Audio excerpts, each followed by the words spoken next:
I'm muted. I'm muted. I know. I caught it. I caught it. Did I even have the cold intro? Wow. Let me see. Let me see what you guys it's this mic. It's this mic. Allison's got no excuse. Like this thing, if I accidentally and I just moved the mic right before I got on. I wasn't looking at chat, so I caught it. How about them apples? Well, all right. That was a great cold open, too. It was a great cold open that you'll never hear. I'm not, I'm seeing shit from like, okay, I know I'm not muted anymore. All right. So before we get into the court day, I want to talk a little bit about the meetup we had yesterday. It was amazing. It was amazing. The turnout was amazing. I was so blown away. I gave no per usual. This is like a really expensive mic. It's a Shure. It's like a really good mic. They think it's handy. They didn't realize. I think that there's a way I can turn that shit off. I'm pretty sure there is. I just need to do it. It was a good one. It was a line. I think it's The Godfather Part 3, which was the shittiest of all the Godfathers because 1 and 2 were masterpieces. It's where Al Pacino says, "Just when I thought I was out, they pulled me back in." That's how I'm feeling about Lindsay Clancy. I think we're going there today. Last 2 witnesses, boom, boom. Closings tomorrow. Motta out. Unless I stay for the verdict, but I mean, I don't know how that's going to work, frankly, because it's like typically when a verdict comes in, you got to be 15 minutes from the courthouse. Maybe, I've seen it in recent, times. See, Runkle and I should join forces. That's what we should do. Do a dual stream. He's never invited me to his house. I'm starting to take it personally. You tell Ian I said that too. Or I'll tell him. But in terms of like, we're 40 minutes away. So, it's like, if they put the call in, jury's reached a verdict, I'm not going to make it there. This is what I'm talking about, the verdict. All right, but back to the meetup. The meetup was Tracy's like, fucking muted, dipshit. I caught it, Trace. I caught it. Oh, God. Yeah. It's, I'm not going to lie. I am run down today. Because we have to get up progressively earlier and earlier in order for Margaret to be able to get into the courtroom. Like, we left at 6:45. So I got up at 6, showered, packed all my shit up. I'm definitely going to give the meetup update. So we get there. I did my little morning video, which is pretty good. I actually figured out how to do a green screen without like an actual green screen, like where I cut out the background and then I could put some shit behind me like everybody else in the world does. So I was real proud of myself for that one. Like I figured that shit out this morning. If you look on Instagram, I haven't posted it to YouTube. I will though. So yeah, that was a big achievement for me today. I felt like I had really hit home. Can you guys even see the fireplace? Oh yeah. Oh yeah. I told Aram, I'm like, yeah, man, leave the fireplace on. So Miss Wildside says, do what the lawyers do and have dinner in town while you wait for the verdict. Novel idea. I mean, I don't think the verdict's going to be that fast. I don't think it's going to be a fast verdict. That's my gut on it. That's my gut on it. We're going to talk about it. We're going to talk about it. I'm not going to waste much time on the Mac redo that happened this morning because that guy sucked. Just a shitty witness. I saw Larry. It's like, oh, I think Red really fucked himself with the cross of that fucking witness. I'm like, that guy sucked, Larry. It was like one of the worst expert witnesses I've ever seen in any case. And the proof was the guy who testified right after him. Heilbrunn was awesome. He was a great witness. His demeanor up there, like I was, tell me more. Tell me more. You know what I mean? He was a great witness. He was the counter to Resnick, and I want to get into it. It's okay that he was good. Like, Red doesn't have to win. Red has to create reasonable doubt. And to me, but I don't want to jump the gun. All right, we're going to let people keep coming in. So that meetup last night, the meetup, I forget who it was at the end. She's like, you know what? I did a head count. And I think she said we hit 78. It was a lot of people for one day's notice.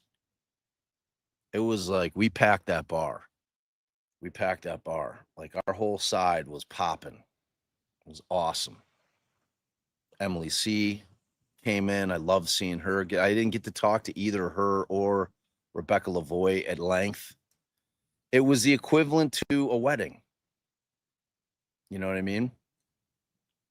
I really wanted to make time for everybody. You know, but I wanted people to feel like I was able to dedicate some time to them because I value that. I treasure that. I legitimately wanted to tell you, like, and I always feel bad. I'm like, oh, did I short shift somebody? You know, because at the end, like I didn't get to Boozy until the very end. But then, you know, we made up for it. You know, it was a great turnout. I was so excited. You guys burned through all my stickers, which I was super excited about. For all the people I've screwed, and I know there's still people waiting on stickers. I know it. I ran out. All I had left were like my least favorite of the batch. But man, so many amazing people, so many family hugs. I didn't have one person be like, you know, I don't need the family hug thing. I'm good, which was wonderful. I was doling them out left and right. It was great. It's great. So many great conversations. It was just awesome. It was an amazing night. I got to give a special shout out to Mark Cunningham because, you know, he's my guy, you know, and he's been hitting me up. He's like, yo, you know, he always likes to hit me up. And I'm like, I was telling him like last week, I'm like, yo, man, I can't get flavored Zin in Mass. It's like some fucking Handmaid's Tale shit. You know, government's controlling my flavor. So I'm like, he's like, well, what flavor do you usually get? I'm like, I'm a 6 coffee Zin guy. It's my shit. It's my go-to. I've tried a lot of them, and that is the one I go to. So Mark's like, oh, he's like, he was going to be taking a trip, but I think he ended up hitting his homie up and being like, yo, man, who I think lives in New Hampshire. I was like, would you pick up 3 tins? So Mark's like, he's like, yo, you got your tins, bro. This is like 3 days ago. And Mark kept being like, hey, yo, man, when's the meetup, bro? I'm like, I'm working on it. That was not easy to find a place, and that place was perfect. We went to a place called Precinct 10. Shout out to them. You know, they really, I think it was the perfect place for it in terms of space.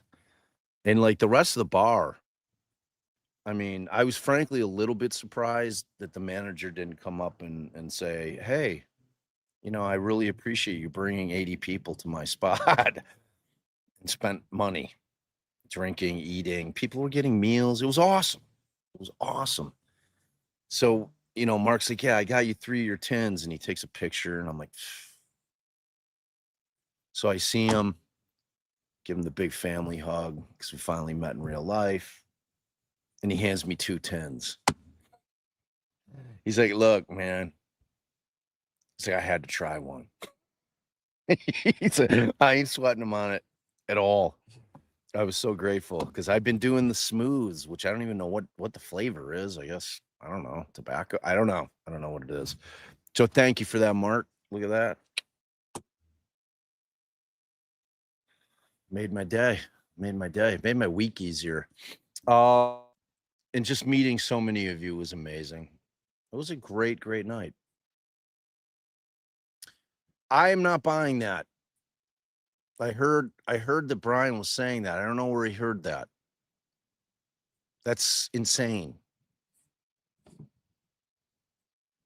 I mean, Brian's usually good on intel. You know what I mean? Brian's not popping off on some bullshit as a general rule. But that seems crazy to me. Like Michael Bryant and I were like, nah, half hour? No way. Case like this. You know how time moves, like when you're taking an exam, right? Moves differently. When you're giving a closing argument or an opening statement, moves in a completely different way. Like a half an hour will feel like 6 minutes, like legitimately. So I find that hard to believe. I find that hard to believe. And Sullivan's not that guy. He's not that type of judge. See, if I'm over here, I get like the special magical glares of the. It was like that day, like y'all were like, "Yo, you got some kind of weird shit, like a line on your face." I think that was actually my mic. Mm. So yeah, so many amazing people. Like truly, it was wonderful. Like I meant to take the group photo before people started like taking off, but we got a really nice group photo. I'm gonna post it in the community page, and I just hope that everybody felt like. And I know there's a couple people that definitely did not get enough time, but you know they were cool about it. Like, because it was at the end, I'm like, oh, I'm so sorry, I didn't really get to conversate with you. You know, hopefully they were talking to Emily or Rebecca or Boozy, you know, like because everyone was just having a wonderful time. Like that was the other part of it. It wasn't just to meet me. It was obviously to get the community that chats every day together in one place so y'all could meet each other, exchange numbers, say, wow, yeah, I actually like you in real life too, you know? So it was an amazing event. I'm so thankful to everybody that came out. It was just awesome. It was awesome, man. Showed up and you showed out. Just like I knew mass would. I had no doubt. I had no doubt. So that was amazing. Just an amazing day. Great way to wrap up the weekend. All right, so then, you know, that's done. Uh Margaret was a little toasty. So I'm like, I'm gonna drive. And she's like, "Oh, we gotta go to this little like a little spot and hang them and like get their fried green beans." I was like, "All right." I love like a deep fried green bean. And like the only place I've ever had that shit is like some whack like Fridays or fucking what is it, Chili, one of those places. And I'm like, yeah, I mean, and they're pretty good there. I think it's called the Snug. I think the place is called the Snug. And so we get over to the snug, awesome little dive bar, hole in the wall. And so I can't remember. Don't be mad at me if I'm giving credit to the wrong. I think it was Ellen that brought name tags. If that's wrong, correct me in chat. I think it was Ellen, but I mean there were a lot of people. So somebody brought name tags. Show yourself, take credit for it right in here, right now, because it was awesome. It's exactly what I needed to happen. Like I didn't think of it. And it made all the I forget people's names the minute they turn around, not intentionally. Did you guess the snug? Yep, that was it. I'll tell you what. Those fried green beans were delicious. I mean, like they were like fresh.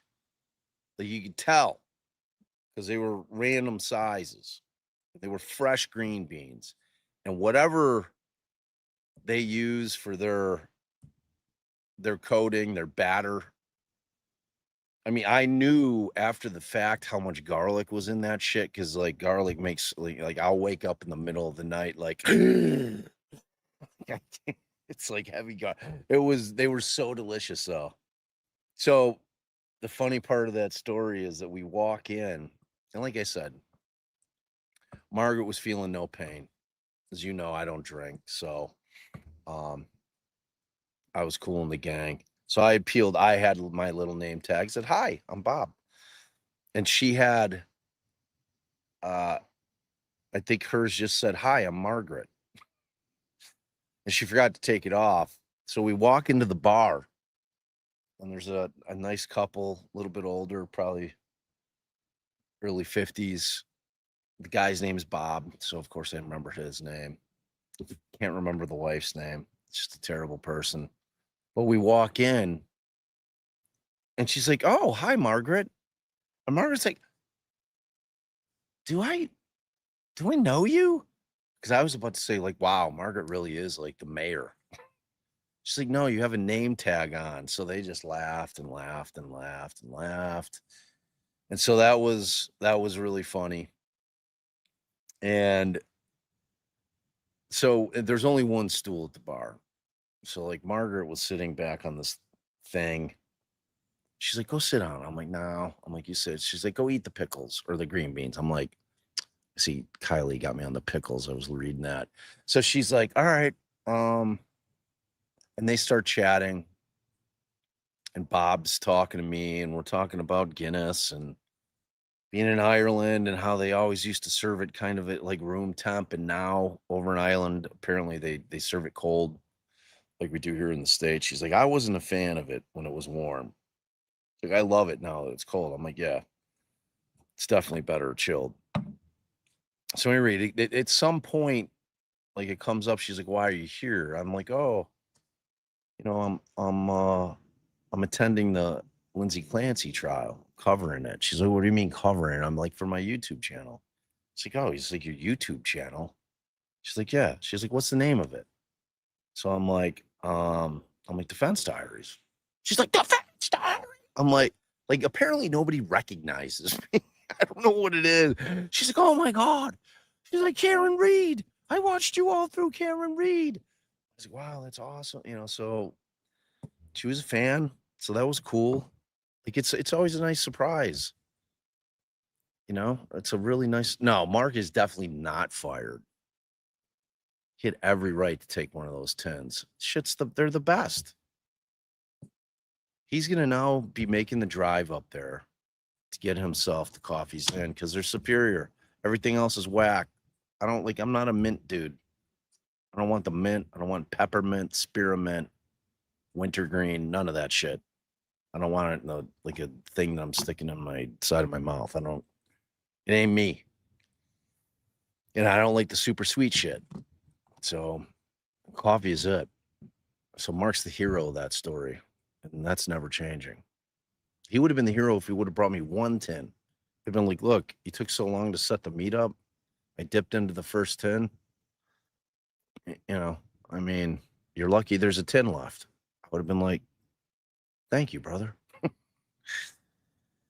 So anyway, so we had a great night there. Met that nice lady and her husband, Bob.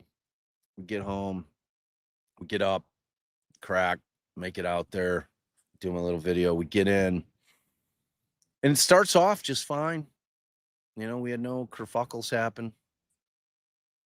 Jury comes in. I don't want to say they looked sullen, but they look stoic. That's what they look like when they kind of filed in after a nice weekend. And they're like, oh, we're back. That kind of shit. And then Mac takes a stand again. Red picks up right where he left off. We saw the internet, the power of the internet in action. Because, and I'm giving credit where credit is due. I know a bunch of people posted it. But I'm here to tell you that the first, and I know who did the research, it was Casual Crafter 44 over on X. That's who did it. And a ton of people sent it to me. So I forwarded it to Red. But I forwarded him the whole law review article. I'm like, start at page 11, bottom of page 11. Check it out. It's like, it's on all fours with what was going on here. That guy had no business being an expert in this case. I honestly don't know how he qualified. Red might not have challenged him. Just fine, because then you tear a guy like that a new asshole. But then you see Larry Foreman's take, like, Red lost the jury. Being so mean to that guy. I'm like, that guy sucked, Larry. I'm like, and I was taking it that Larry didn't see Heilbrunn. Because I'm like, look, here, man. I hear what you're saying. I disagree with you. That guy deserved every bit of what he got. He wasn't giving any real answers. He was annoying as fuck. I could not take that guy for one more side. That guy could not answer one question directly. It's a yes or no. It's a yes or no. So he was unbearable. Mac the Hack. He was completely unbearable. And I told Foreman, I'm like, I was tweeting at him. I don't even know if I sent it because I got whatever. It was like I was trying to take a nap for 5 minutes and that didn't happen. So then I end up, I don't even know if I finished the tweet. So at any rate, he's like, oh, well, the guy, like Red just lost the whole jury by berating that guy, cutting him short, not letting him answer. I'm like, did you watch the whole thing? But bigger than that is that you see when you move from Mac over to Heilbrunn, super German name, right? You see the stark contrast of what a good expert witness is and what an ass expert witness is, who has no business testifying in a case of this magnitude. Heilbrunn, he's the entire Commonwealth's case. I don't know who the third guy is. It's another psychiatrist. If I'm the Commonwealth, he was so effective. I'm wondering if I just don't wrap it with him. Until he fucked up at the end. but we haven't gotten to that yet. Forget about that part of it for now. We'll get to that. Let's talk about, but here's my last thing, because I know you guys are always want jury reaction. So today, finally, I tweeted it. Finally, I got the most clear-cut, absolutely clear-cut reaction from a juror. And it was after a series of probably 5 questions wherein this dude just would not answer a question straight up, ever. And I think it was finally the question, like, to where Red's like, do you believe that postpartum psychosis is actually, like, a thing? And he starts going into his bullshit. Dude in back row, third in, the minute he starts doing that, I look over, and this guy's going like, no, like I couldn't believe it. It was the first thing that I've seen that was like open and notorious that any jurors see. Now, that's not to say if people are saying they're seeing shit, maybe I missed it. But this was like, whoa.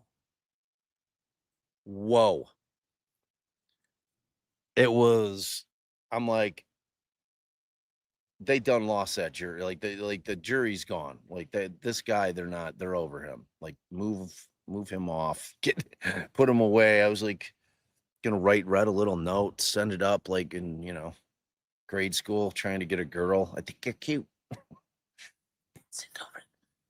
It's like fucking like this guy's dead in the water. Fuck this guy. Let's move on.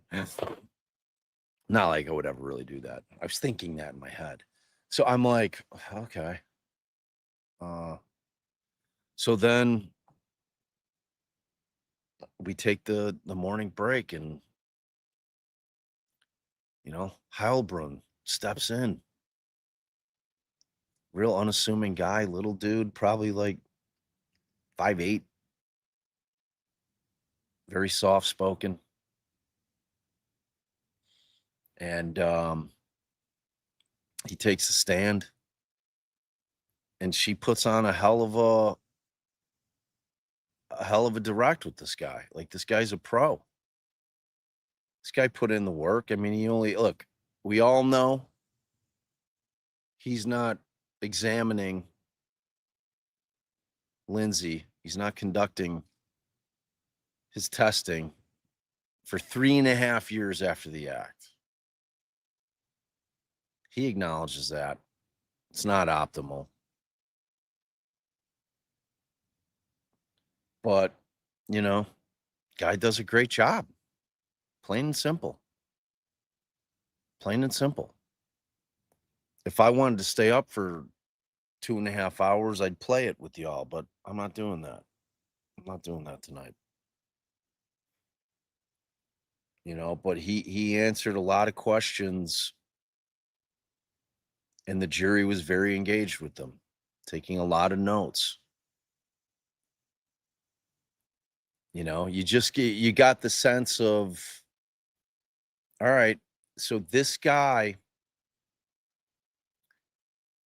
has a valid opinion that is different than Resnick's, who also has a valid opinion as to what happened here with Lindsay Clancy. Kevin doesn't have to win. He doesn't have to win every war. He doesn't have to win in this cross-examination of this guy, because Resnick, in the plausible nature of his testimony and his opinion, offsets the plausible nature of Heilbrunn's testimony. You know what they call that? If it could be either or.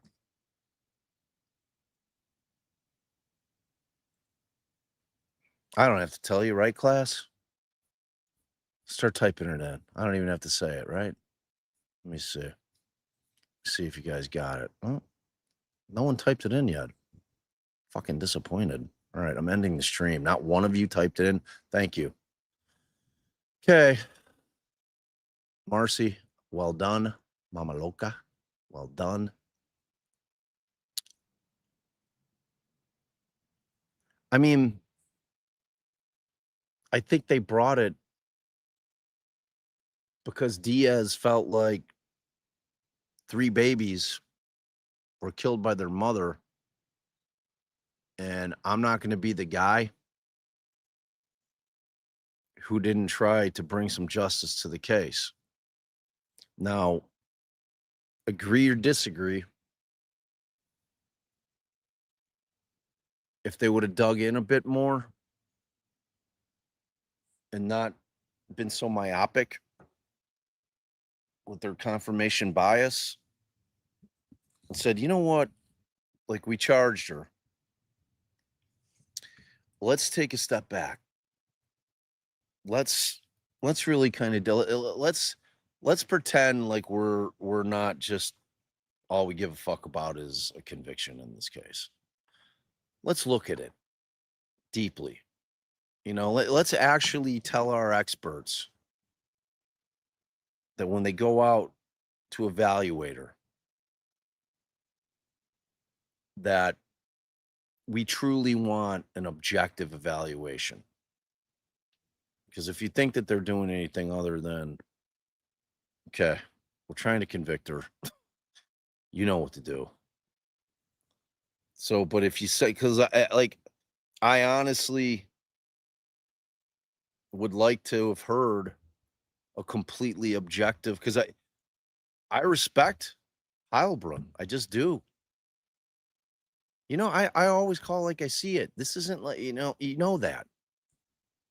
I thought he was a very credible witness, just like I thought Resnick was. You know?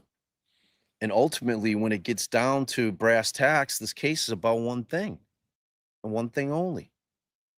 In terms of the case, we're not forgetting about the children. None of us are ever forgetting about the children. In terms of the lack of criminal responsibility issue that is on the table and is the thing that the jury needs to decide, we've seen 2 very credible witnesses, and those 2 witnesses with differing opinions create reasonable doubt. You know, and I would have liked to have seen to kind of finish off your comment, Amelia. I would have liked to have seen Heilbrunn on like the up and up to see what he would have come up with.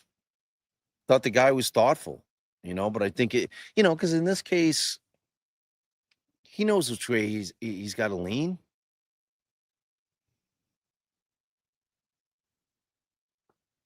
You know, I mean, I thought the fact, and look, we're only in direct, right?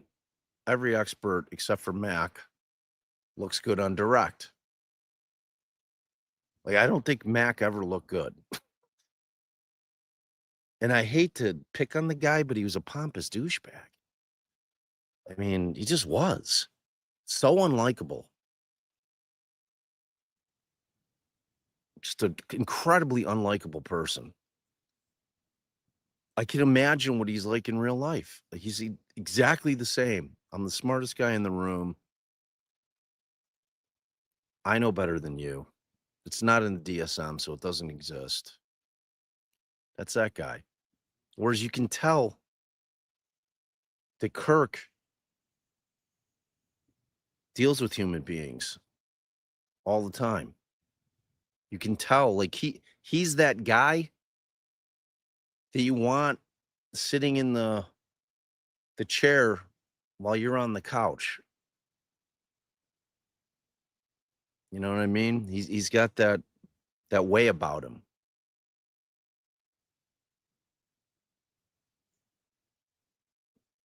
You know, and he appears very much to be a thoughtful person. And he did the work. Again, all under the umbrella that it's 3.5 years too late. You know, Resnick was there 4 months in. That matters. It just does. It just does. You know, but I'm telling you, I'm here to tell you that when he makes the statement that the thing that put him over, that Lindsay was malingering regarding the auditory command hallucinations, was the fact that his, and this is only his testimony, and again, red's going to cross, was that it's the only time she ever heard it. It happened to be in the 18 minutes when he was gone, and she never heard it again. And he's like, I've been doing this a long time. And he didn't say it's never happened in the history of medicine. He said it's very, very rare. Well,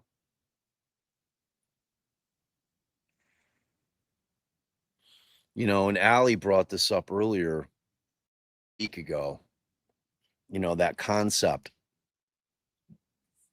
that she really thought that was going to have to be contended with, which is basically where Heilbrunn landed, in my estimation. Yeah, I got to keep blocking the fire. If I sit up straight, oh, there you go. If you're like kind of brass tacking what I think Heilbrunn was saying, ultimately, it's essentially that in his estimation, that the reason that she took the kids, which she thought was going to be with her, is because she didn't want them to suffer because she wasn't going to be there anymore.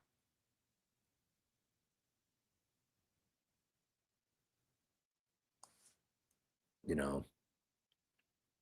And Allie wasn't saying that as if she thought that, but she's like, conceptually, if the Commonwealth has a brain in their head, that's how they're going to frame it. And that's what they did. That's what they did. You know, but somebody sent me a very interesting, everybody's hit me up all over the place, so I never have any idea. Okay, but I thought this was interesting, and I passed it on. Somebody, I don't know where they sent it, but I copied the message. And it says that I'm a physical therapist that has worked at trauma hospitals. This is a very common argument against the last psychologist saying that Lindsay's story changed. Now, you remember that there's a claim that at Duxbury that her story changed from this is your last chance, you know, that the whole first story, to where she changed it. I can't remember what it is. It's in my Twitter feed, but I'm not going to look for it. You guys all watched it. You know what the change is, right? It's significant. It's a significant change. So she goes on to say, this is a very common argument against the last psychologist saying that Lindsay's story had changed. It's called post-intensive care syndrome, PICS, P-I-C-S. It refers to the new or worsening physical, cognitive, and mental health impairments that persist in patients after they survive a critical illness and leave the intensive care unit. This is a well-researched area, and Lindsay's care included many risk factors. Her story changing is the natural consequence of her ICU care. I thought that was interesting. Like I said, I sent it off to, you know, the appropriate channels. If somebody wants to take a peek at it.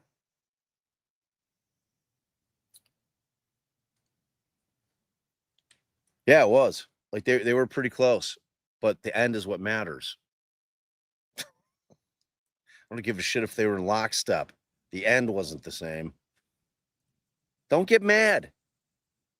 Do not get upset. You know I call balls and strikes over here. You know I'm 100% team Lindsay Clancy.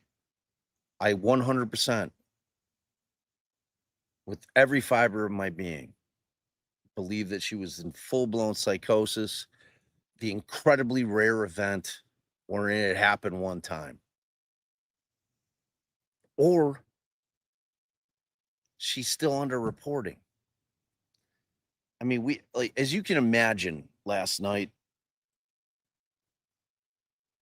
we had a lot of conversations about the Clancy case, obviously. And it made for 3 hours to fly by in the blink of an eye. And,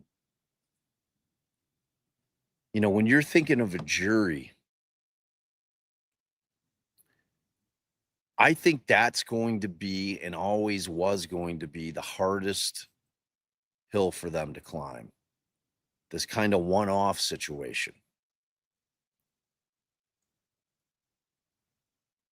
with the auditory the command. It's like, I think that's going to be the toughest hill for them to climb. But the thing about mental illness is that any of these fucking guys acting like they know anything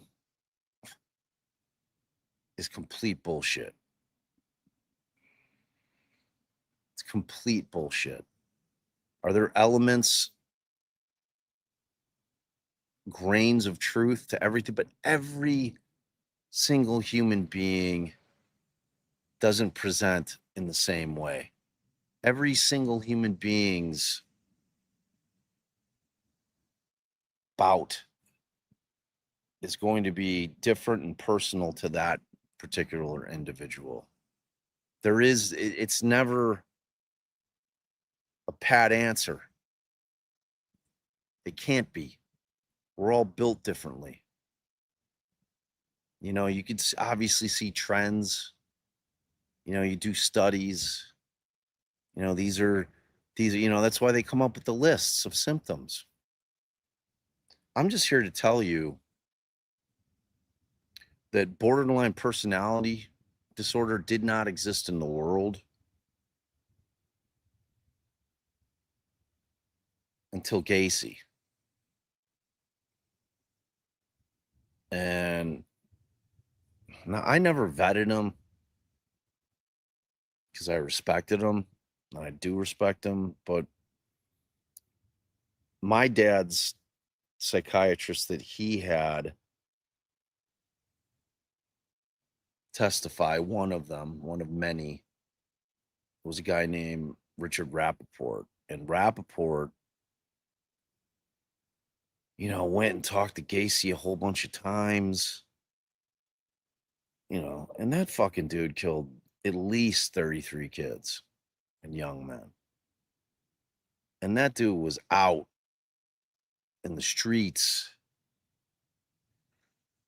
He was out throwing parties. He was out being a contractor. Like, he wasn't just a dude who was married and had a job, Huerman style. Like, Huerman might be closer to Gacy, if like these alleged sex parties were happening, but I don't know that was ever substantiated. Like, I think he was doing this shit when his wife was out of town, which is what Gacy would do initially when he was married to Carol. But at any rate, Rappaport goes in, talks to him a bunch of times, flipping through the DSM. He's like, fuck, this guy's like everything, and he's nothing. I don't know what to call him. I don't know what he is. I don't know how to categorize him. And so Rappaport basically tells me that he's the one who cooked up borderline personality disorder. And it was trying to describe what Gacy was, because he was a little bit of everything. And a whole lot of psychopath, or actually sociopath.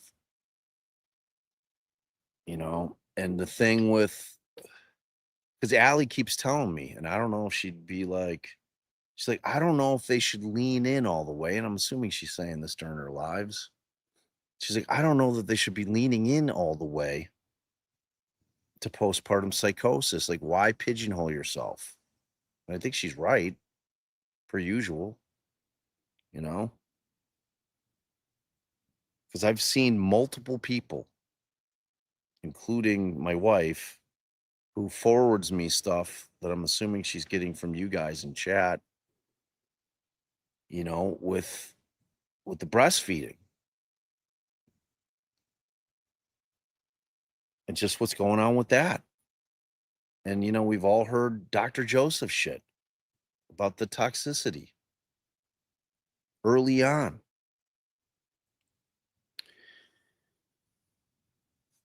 I mean, here's the bottom line. I don't know what happened to her in terms of what the perfect storm was.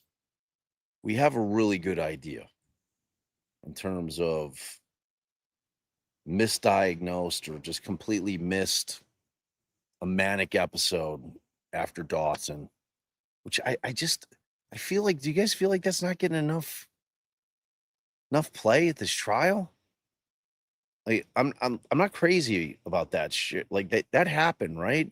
Because it seems like I keep hearing about her doing the running thing again with Callan. Like, she had that, like, the house cleaning, and I thought that she ran the 5K 4 days after Dawson. But just a couple days ago, Red was talking about her running a thing. Maybe she did it again. I don't know. But I had heard, and I thought it was like in stone testimony, that she had a manic episode after Dawson was born. Let me see what y'all are saying. I'm way behind in chat. Oh my God. All right, let me see what y'all are saying. Okay. All right, thank you. Kate says it's in Patrick's civil case. I haven't even taken a peek at Pat's case. Like, we went through Lindsay's. Oh, I mean, look, don't get me started. Do not get me started on Spinelli. We got the neighbors out here. They're looking at me. It's so wild.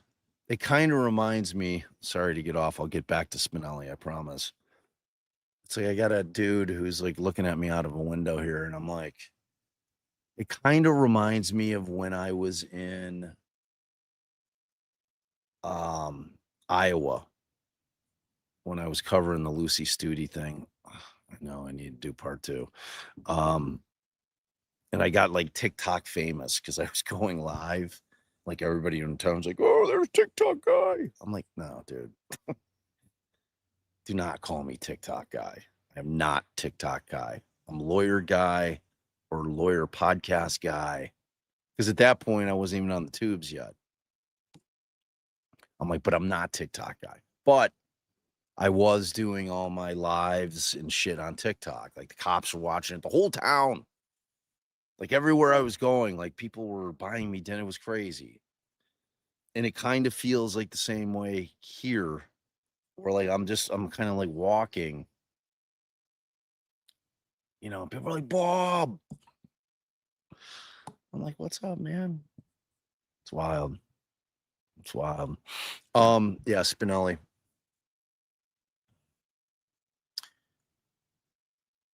I agree.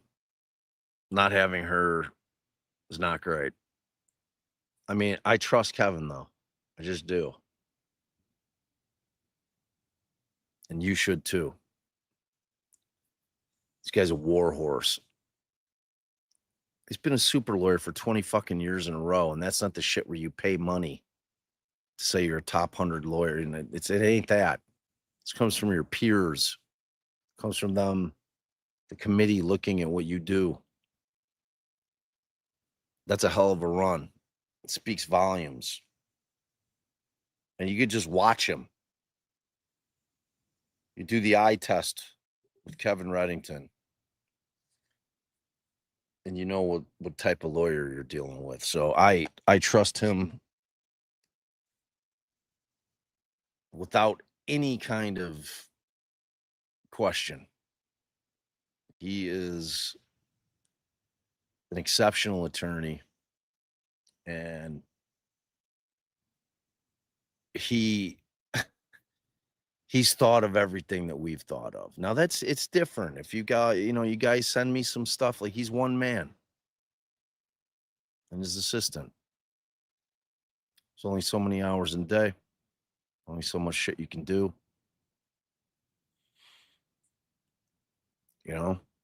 But in terms of like bigger picture shit, it's not lost on him. He's got his consigliere. He's got his circle. He's got his people that he trusts, his people that he works with. He's running shit by him. The Spinelli thing, because like the jury's hearing Spinelli's name today. Like, who the fuck's that?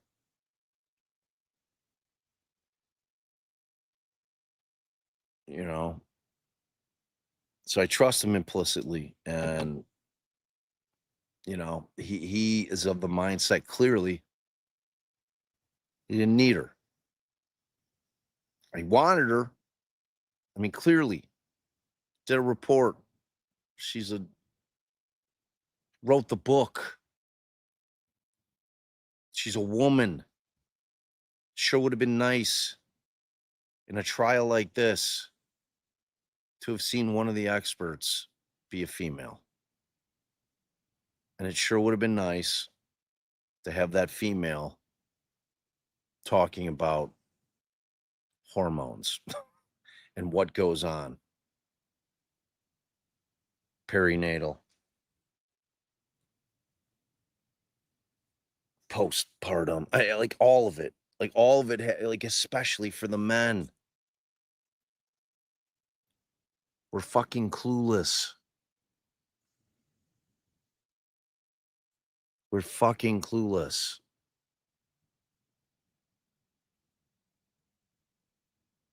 We can't know anything about it. I've been saying this from the beginning. I wouldn't dare try to speak on it because I don't know. People are going to get jackass talking about some shit that I could never experience. Not only have I not, I couldn't possibly. Oh, you like that? You like this sock shit? You know what? I got mad respect for my Boston brothers, my Massachusetts brothers. I got the hat. It's all good. So, yeah, I mean, Spinelli.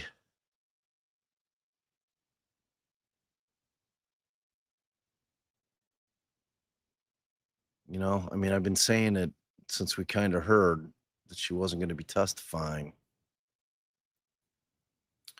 I'm like, man. But maybe that goes to that thing that Allie was saying about, maybe we don't put all the eggs, because how late it was, and we can shit all over the DSM for not having postpartum depression as a standalone disorder. And I do shit all over it. It's ridiculous. But you always got to think about the jury. Are they lending credence to that book that psychologists and psychiatrists refer to as the Bible? I mean, you have to assume they're going to give it some weight.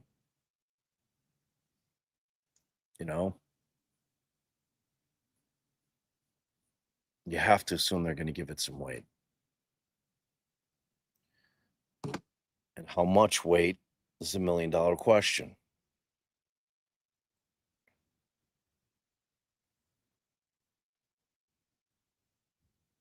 But, you know, if you allow for the possibility to, this is just psychosis born out of the care that she received while she was in postpartum depression. That's what I'm saying. Like, we don't know. It's like a whirlwind of shit that went wrong from all different angles. And it created this perfect storm that put her where she was. But you guys understand that concern that Allie had before he even said it, that concept that if her thought process was, I don't want my kids to suffer because I'm not going to be here, that ain't it. That's not good.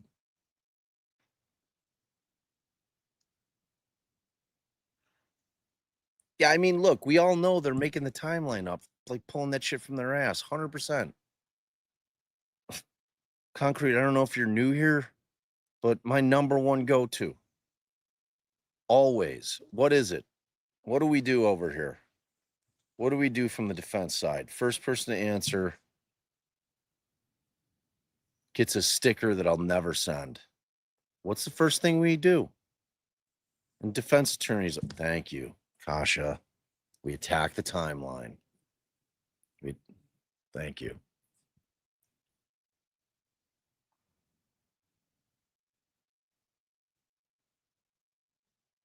What, the same thing that Allie was saying? I mean, it kind of became their strategy. I mean, they always knew what their expert was going to ask. Like they're fucking all over the place. They basically, like, their expert, who was by far their best witness, was unequivocal that was an actual, real, serious suicide attempt. I don't know what they were doing. What have they been doing? We all understand, right, that the Commonwealth gets Heilbrun's report and they know exactly what it says. They know exactly what he's going to say. And they know that was a legitimate, serious attempt at taking her own life. Yet they did all the shit they did in the beginning, knowing that was coming. Can you guys? Oh, yeah. Oh, you guys couldn't see that. I'm glad you brought that up. I was going to get to that next. But what were you guys? Were you guys losing your fucking minds? Like, I'm looking at the jury. I'm like, their guy is saying it was a real, serious suicide attempt. Sure. You see that guy? You hear him? Like, these two clowns have been talking about this with some fake shit. I wish I could explain their case. I cannot. I cannot explain it. It's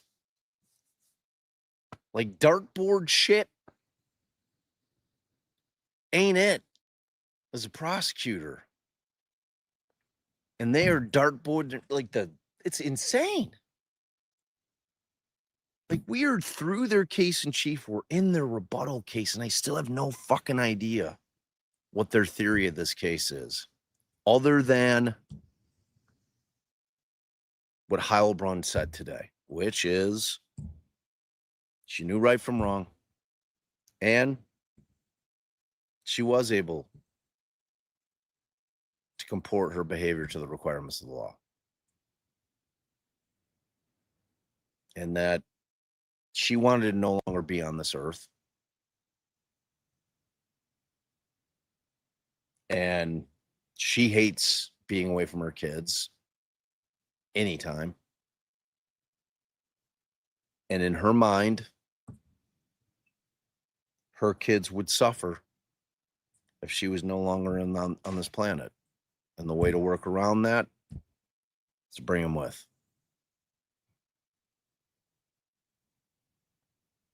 Because that's a different thing than a auditory command hallucination telling you, what are you doing? Oh, am I on? Yeah, you're on. Oh boy. Did you see her? She was coming on out. Nice little glass of wine. Come on out. It's your house. You can go wherever you want to go. Just coming out to say goodnight. Oh, you were? Yeah, how's it going out here? It's good. It's good. Just talking about the case. What do you think? Let's hear from Margaret a little bit. She's a juror. Self-appointed juror. Yeah. All right. Why don't you tell the kids what your thoughts are on it? Well, Have you been listening to the live? No, I haven't. All right, so you're fresh.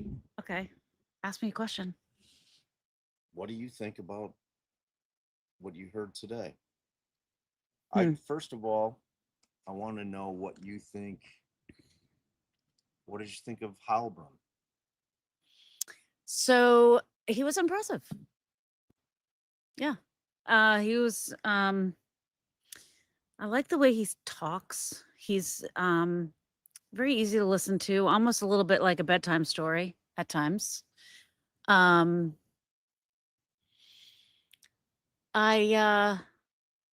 think he was effective.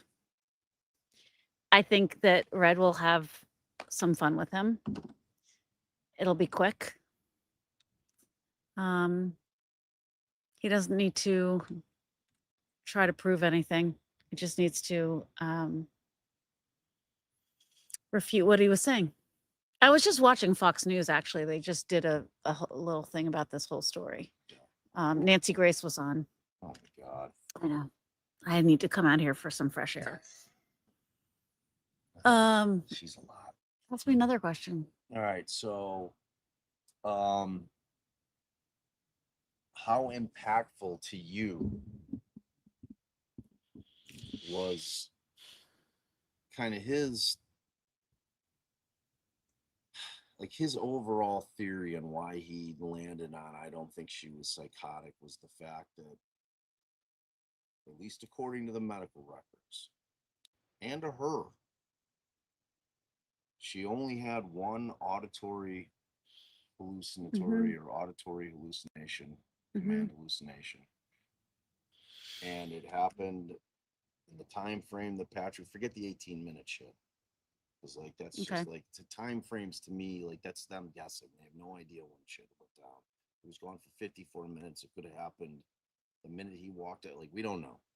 So, but even if it's 54 minutes, you know, it happens one time during the time he's gone, and it never happens again. That's where he lands on. Like, do you, if you're a juror, you've got Resnick, very believable, very credible, very reliable information. You know, he's like, all right. Yeah. If I'm a juror, I probably know as much as I know, which is not a lot about this. So you just have to decide which expert makes more sense to you. But you know what they call that? What? If you have two experts and either one of them could be a reasonable explanation. Yeah, what's that called? What do you think it's called? What's your guess? Oh God, you're putting me on the spot. Let's see. I don't know. Reasonable doubt. Oh, okay. Well, yeah, duh. Reasonable. I thought it was something more complicated than that. Simple. Yeah. Okay. Well, so there. That's what I'm trying to say. Like, he doesn't need to win these witnesses. No, he doesn't. You're right. Resnick was that guy, and Heilbrunn was incredibly effective. He was. So he's given this scenario where you have two reasonable. So he got the job done. Yeah, he got the job done. You know what I'm saying? So, but that creates reasonable doubt, and it's their burden. They have to prove beyond reasonable doubt. So, it is. You know. Yeah. No, so he did what he needed to do. He's brilliant. He was good. He was a good witness for him. No question. Have we talked about the Catholic part yet? No. That's what I'm rapping on. Oh, okay. That's what I'm wrapping on. Okay. So, should I go nine or should I? Yeah, go 9-9 because I'm gonna wrap this shit up. Okay. Do you have any parting words? Well, I think I could speak for all of us when I say that this has been an eye-opening, very educational 2.5 weeks, or however long we've been doing this. I really had no idea that it was going to catch. The case was going to be like wildfire. And I'm glad that it is because, I did. of course, I mean, that's why I'm here. I'm naive. I mean, it's fascinating to me, and it's definitely mental health is a problem that needs to be addressed, taken seriously. There needs to be all kinds of change. If this moves the needle even just a little bit, it's great. I've learned a lot. I've learned how to be a better juror with this trial. I don't know. That's great. I can't wait to see what happens. I personally think, if anybody cares, that the jury's gonna make quick work of their deliberations. Bob does not think that. No, I know. So we'll see. We'll have to place a bet. I'm looking forward to closing arguments. Really looking forward to that.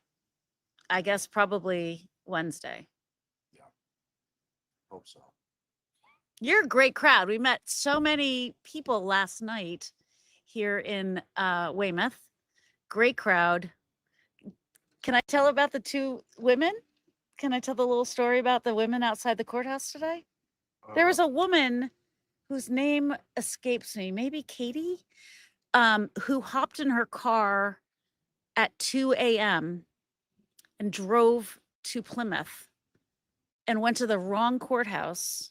So she didn't get to go in. She didn't see any of the trial, but she spotted me and asked if Bob was nearby, and he came out and she met him. And then she got in her car and drove back to Syracuse. Family hug and a selfie. Yes. Standing nearby her were two women that this morning hopped on a plane in Atlanta. Came up, went to the trial, left at lunchtime to go back to Logan. Maze balls. Mm-hmm. Okay. All right, Night you're night. the best. Sweet dreams. Mwah. Sweet dreams. Good night, Thank you. everyone. Thank you for the meal, by the way. And everything, really. Margaret is awesome. One of these days I'm going to get her husband on. Aram's awesome too. Like, he's tolerates the true crime shit. You know, he tolerates me. He's a really nice guy though. Really, really nice guy. They're just a wonderful, welcoming family. The whole family's awesome. Yeah, I mean, she's a juror, right? Like, she doesn't think of it in lawyer think, you know? Yeah. I just thought it was I was sitting here in it, like, as he was going, and I'm talking about Heilbrunn. I'm like, damn, this is what I'm talking about. This is what this case deserves. Now we've got two what I feel are real experts that have put shit out there.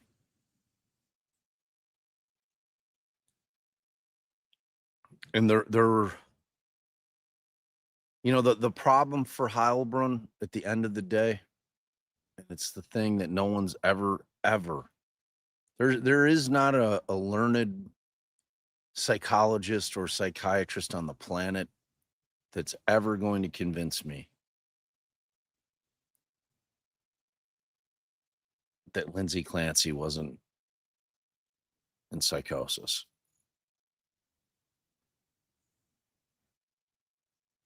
Just not.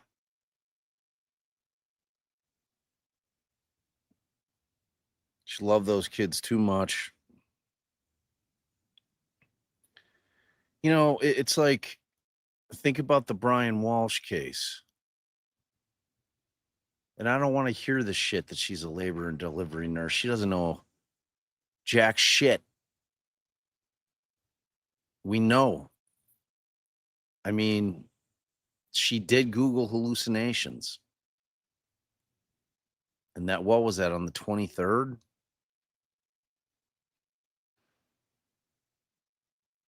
I mean, is the Commonwealth going to turn around and argue? That's when she learned about auditory command hallucinations. And Red's going to argue, well, that's when it really started to happen. And she didn't know what the fuck was going on. And she was in some alternate reality and couldn't get out of it. And she couldn't make heads from tails. And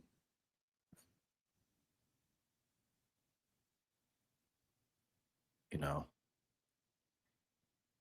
it's a confounding case.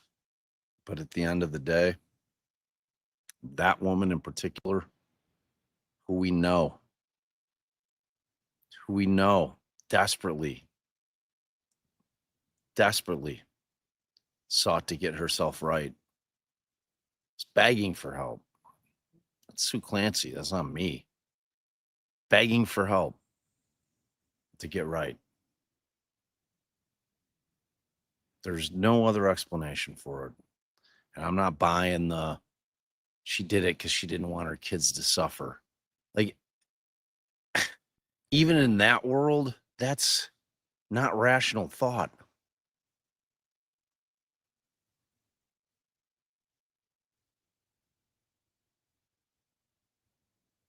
And somebody made a point. I don't know where it was. I don't know if it was on Twitter. I don't know if I'd heard somebody saying it. As if that were the case, why would she do it in such a fashion? Meaning strangling the kids one by one.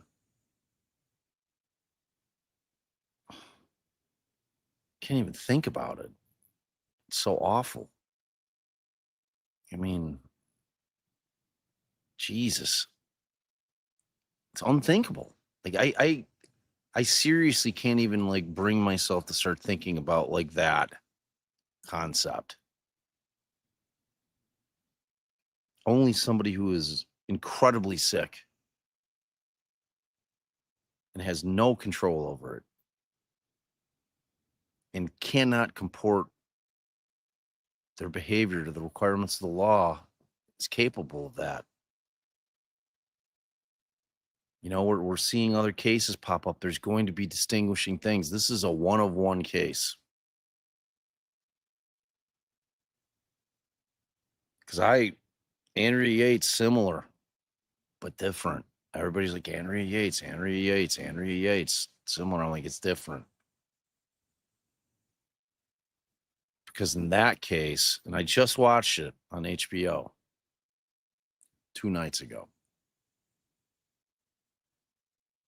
I mean, she had that fucking dude, that weirdo, the religious guy, the end of days motherfucker. And she was susceptible. You know, it's different. They're all, like I said, the beginning of this case, every case is different. None of them are the same. There's always different fact patterns, always. And that holds true every single time. No 2 cases are the same. You can have cases that are very similar, but they're not the same. All right. And then obviously we had the big bang at the end. Now I'm dying to know. I heard him. He didn't just get out mortal. I heard him. He got out mortal sin. I like slid out of my seat onto the floor. I was a puddle. I couldn't fucking believe they did it again. And I don't give a shit. I don't give a shit what those women are saying. They're liars. That guy is a professional witness. He has testified dozens of times. You saw him on the stand. He is a professional witness, and he's damn good at it. And you're going to tell me, out of all the phrases in all the world, that this fucking guy just so happens to slip in those two words again? Nah. And people are just assuming that that's something that Lindsay said. I don't know where you're getting that.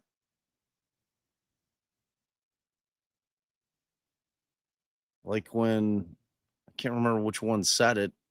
I think it was Sprague. Or was it the other one? Was it the bow lady? I refuse to even memorize her name. And I'm in there every day. I'm like, you are a forever bow lady to me. You're forever bow lady to me. Because of the shit you pulled here today. You suspect.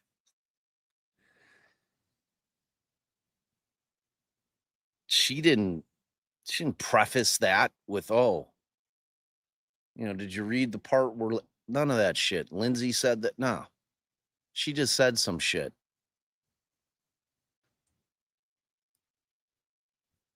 So I don't know. Like, people are like, oh, are they gonna put the report in that that's what she said?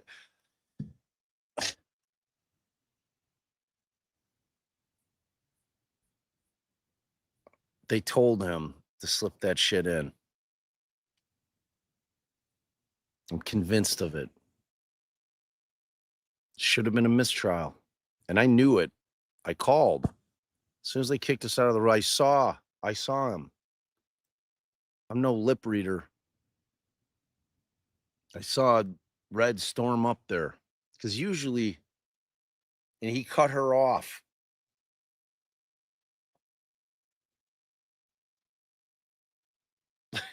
Like the first one, like Bow Lady went first, I think, behind Sprague. And then Sprague was going to go, and then Red stepped in front of her and beelined it to the bench. Like, cut her off intentionally. It was a big fuck you move. I loved it. And I saw him stand up there. I saw the word mistrial come out of his mouth. Judge's like, clear the courtroom. Excuses the jury, tells us to get the fuck out. We clear out. I call Allie. I'm like, yo, he just asked for a mistrial. I'm 100% on it. Couldn't hear it. The white noise is on, but I saw his mouth. I saw him say it, mistrial. Sure as shit. I scooped that one. I went to Michael. I'm like, he asked for a mistrial. Michael's like, yeah, I would assume so. I'm like, no, he asked for a mistrial. I'm like, but I didn't hear the end part. I didn't hear the part where he's like, we're going to take a short break. Like, cause we were all already like moving our shit in the media section.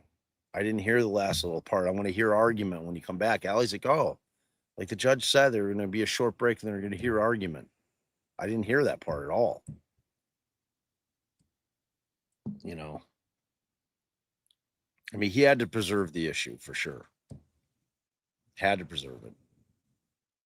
Even though it's so egregious, I agree with Allie. I don't know. I think the objection in and of itself preserves it, but asking for the mistrial, because it's like the first time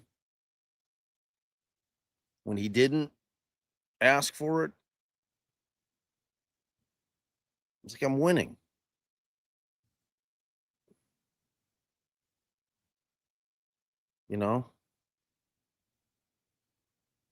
Red's a smart guy. He knows Heilbrunn was effective. This guy's been trying cases in front of juries forever. It's no fool. Deep down, I think if I were to put his feet to the fire, he'd say, nah, I didn't want a fucking mistrial. I'm winning this thing. But He had to ask for it. 2 times was egregious. It was straight up misconduct. Those women should be sanctioned. I am just not buying it that he was not fed by one of those women to slip those 2 words in there. I've got 0 proof of that other than common sense. Out of all the gin joints in all the world, those are the 2 fucking words he utters again out of nowhere, having nothing to do with what he's talking about, out of the blue. Takes a hard right onto Religion Road. Nah. Not buying it. I'm not buying it. You know, I knew the judge was going to deny it. I mean, it's such like we're through the whole trial. You know, judge is like, oh God, he just got overturned. He's sitting back in his fucking whatever they don't call them chambers here, is like whatever they call it. It's like, God, son of a bitch. Went through the whole fucking trial. It's like I probably should grant a mistrial here, but we're at the goal line. Just got overturned. I don't want to get overturned again on this. You know?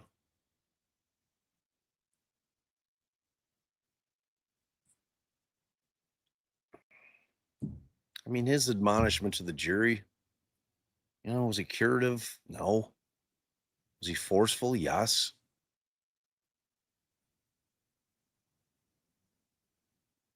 And I got a hell of a lot of respect for Sullivan. Like Judge Erskine kind of gave her, her grade for Sullivan in this trial, and she gave him sparkling high marks. And I agree. I'm like, if I'm not talking about the judge during the course of a trial, one way or another, that means he's running a hell of a trial. Like he's not the issue. He's not making it about him. It's like he's sitting back and letting it play out. And I think he's done a hell of a job. And I have a hell of a lot of respect for him.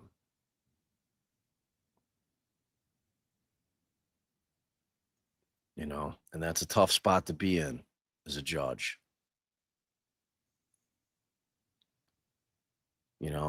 But you get an officer of the court, and that's what all of us are.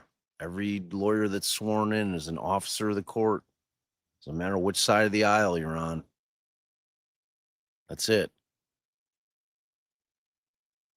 Our words have meaning. We're bound by ethics. And part of those ethics are candor to the court. The default is to believe what the lawyer's saying. And she's like, I had no fucking idea this guy was going to say that.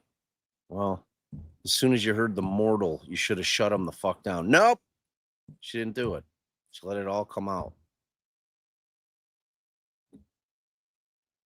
Red's the one who popped up immediately.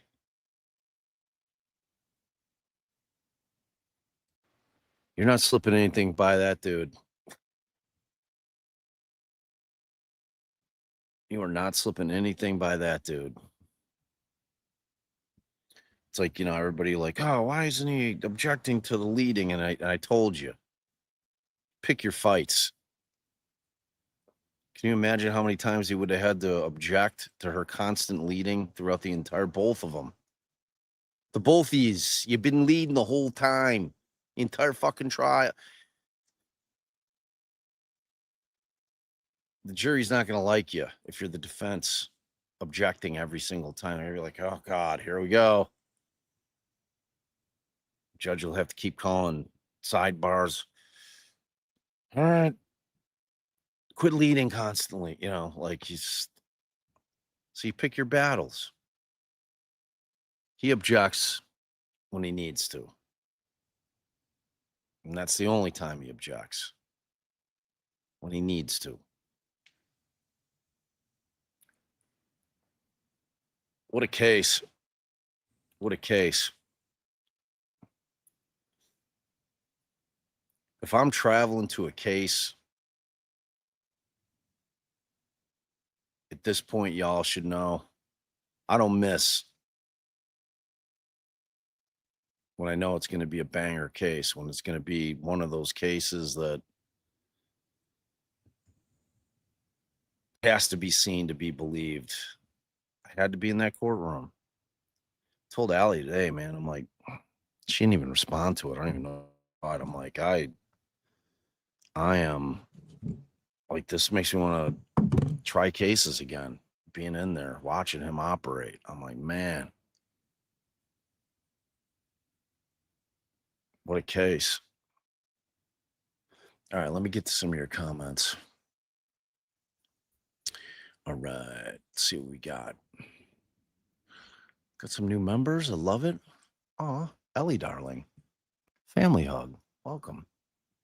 So happy you're here. Kathy 615, new member. Aw, family hug to you. Welcome, welcome, welcome. Pokey, member for 31 months. Woo. Oh, gee. Oh, we crossed over 76 thou. All right. Thank you, y'all. Love that. Exciting. You guys are amazing. Thank you, thank you, thank you. A million times over. It's been a nice climb, a rapid climb from 70. Seems like it wasn't that long ago. What, a month, maybe? We appreciate it more than you'll know. Seems like that might be a thing. L-Jate. L-Jate. Am I fucking that up? I'm sure I am. That's one where I'd want to have the members only live, where I find out what your shit means. But LJ88TT, new member. Oh, family hug. Welcome. Happy you're here.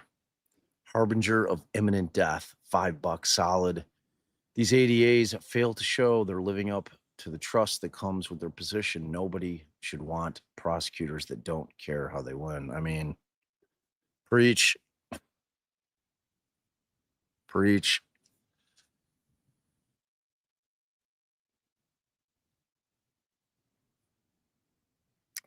That ship has sailed. That ship has sailed. The search for the truth is dead and gone. It's all about the win. It's all about convictions. It's all about getting reelected. Tough on crime. It's not how it's supposed to be. And that's not to say that there's not prosecutors out there that are fucking righteous and look at a case and they're like, this thing stinks. They exist. But I'm going to go so far as to say they're the exception, not the rule. That's a damn shame. You know, but it turns the tide. I call this the golden era of defense attorneys. You know, I started this little channel just in the nick of time. And frankly, I take some credit for it. I've changed a lot of minds. Allison's changed a lot of minds about what it is that defense attorneys really do and what we mean to the system and what we mean to the citizens of this country and the advocacy that you see right in front of your eyes. You know, and we had cases where you're like, man, just think if Karen Reed didn't have those defense attorneys. Just think if she just hired some schlub, $7,500. Yeah, I'll handle your case. Fucking, she would have pled out on some bullshit. And you saw how hard it was to beat the government in that case. They took 2 shots, battle of the death. This little kind of run of the mill, potential hit and run, DUI, OUI, whatever you call it out here. And it turned into one of the most explosive cases of all time.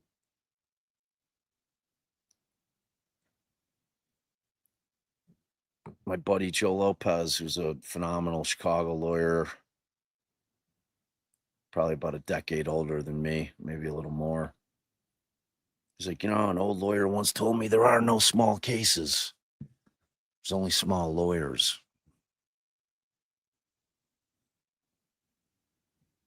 Ain't that the truth?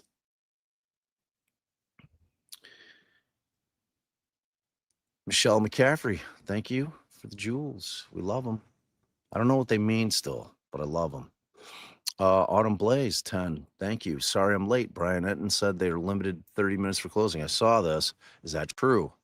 I can neither confirm nor deny it. It sounds ridiculous to me.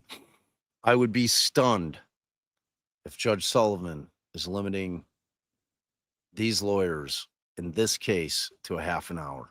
I'm stunned.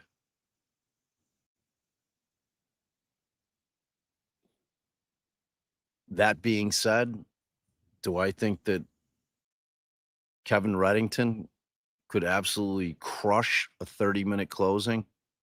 Yeah. But I don't want him on a timer.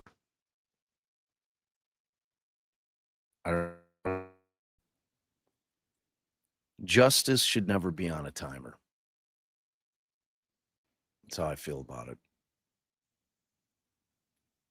I'll never forget, as big of a dipshit as Lally is, when he ran out of fucking time. Aaron Reed won. Like, I couldn't help but feel bad for the dude. I'm like, oh my God, it's painful. The dude literally didn't get to finish his close. And she gave him a little extra time, but I was like, fuck.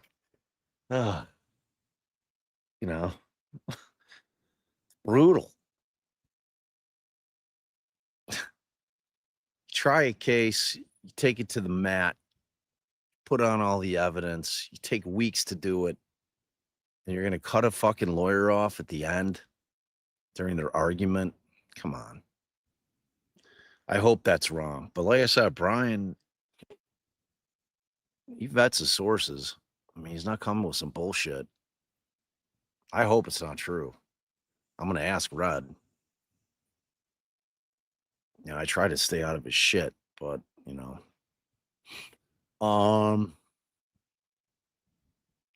Big Apple Hoosier, $2. Bribe to annex Canada, Ian. I mean, I'd love to annex Canada. Well, actually, Ian. I'd love to see what he's saying about it. Jay Ryan, new member. Oh, family hug. Welcome. Appreciate you. Appalachian Esquire, $5. How we know mortal sin, BS, is in bad faith and just an inappropriate appeal to devout jurors. It doesn't even help their argument against psychosis. Truth. I mean, I said it last night, or whenever I did the last, what was that, Friday? Was it the muted incident?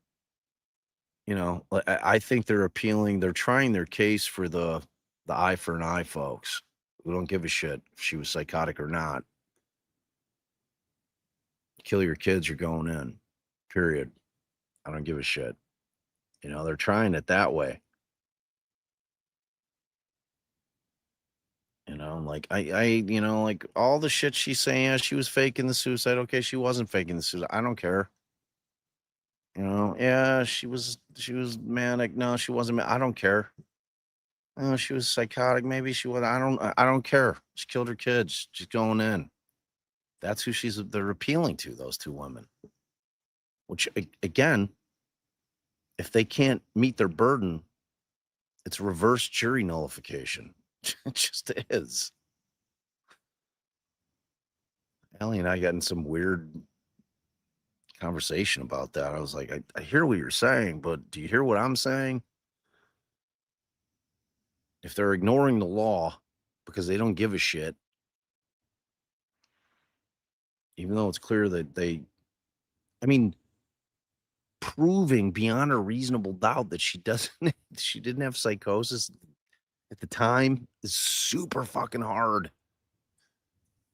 super hard. It's like when you think about the nuts and bolts of this case, seriously, I want you to think about this when I'm off stream. This boils down to really a couple of things that Lindsay Clancy said. Truly. This case could boil down to, in the minds of some jurors, the two different statements. Words fucking matter. Words fucking matter.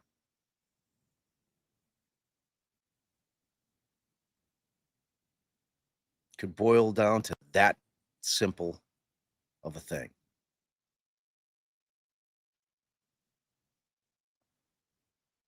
Thanks, Appalachian. Messy Melissa Hallett, $10. Bob, do you think when Kevin ended his cross with, I don't care, will that impact the jury or sway them in any way? Like, that's the shit that, like, Foreman was talking about. Like, just kind of that cavalier attitude. But that guy, I'm telling you, objectively, think about all the trials you've watched. All of them. And I've seen plenty of mediocre to even bad expert witnesses, or just people who are like, meh, okay. Forget about Karen for a second. Forget about Ian Whiffen and the fucking Welcher. And right. Well, what, like, they sucked in a different way. Because, you know, whatever Welcher was, Blue Man Group, all that stupid shit, sending Lexuses to the moon. Like, that guy never struck me as a guy who was trying to pretend like he was the smartest guy in the room, like Mac was. You know? Like, Mac was that fucking dude that would talk for 25 minutes and not say a damn thing. He was the worst expert I can remember seeing ever. And that includes cases that Allie and I have tried.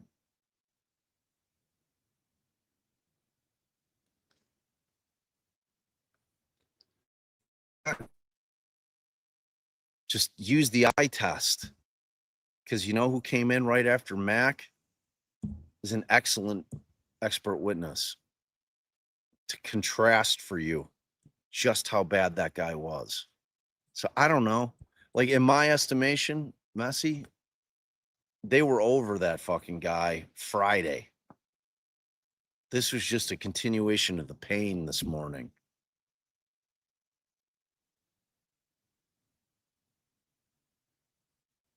You know? I mean, so I don't know. If I'm the jury, I'd be like, yeah, we don't care either. Get him off the stand. See ya. Don't let the door hit you in the ass on the way out, motherfucker. Get out. You heard enough. Thanks. Planet Tuables. Planet Tuables. Planet Tuables? Planet Tuables. Seems like there's got to be a way that I can make that work so that it's cool. So I'm sure you meant it to be that way. Thank you. Sparkle and Shine. Aw, family hug. Welcome. Love having new members. Michelle Caudle, 9/11. Aw, family hug to you. Welcome, welcome, welcome. Harbinger's back. 5, thank you. Which version of the scriptures should the CW put in evidence to support?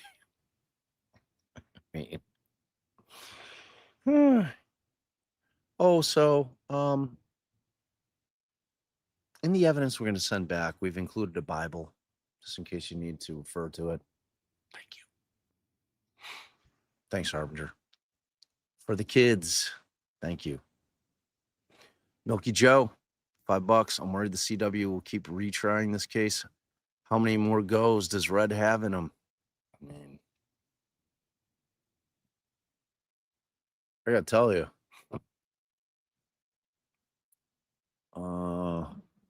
He's as sharp as a tack. I can see him go another 10 years. Like, Red strikes me as one of those lawyers that It's going to be like, you know what? Here's the thing. I'll probably die at my desk. You know? He's a die-in-the-wool defense attorney. That's what my dad's partner said, Mike Lavelle. And he wasn't really a criminal defense guy, but he loved lawyering. Loved it. Did a little, he was like a election law litigator. And in a city like Chicago was a really interesting job. When I first moved back from Philly, Mike brought me on for a couple of cases. And it was really interesting. He's like, just memorize the election code. You'll have an amazing career. It's like a super niche. There's like 5 of us that do it. But Mike had always said, I'm going to die at my desk. And he basically did. He basically did. He had cirrhosis of the liver, and he wasn't even a big drinker. And like his longtime assistant, my dad's assistant as well, Nancy, she like got to the point, she's like, because he was in bad shape. She like, you cannot come into the office anymore. It's like, no. Red strikes me as that guy. I mean, he clearly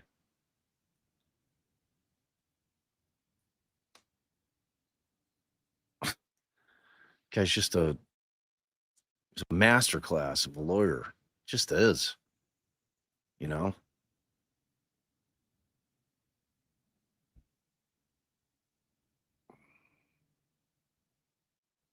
And thanks, Milky.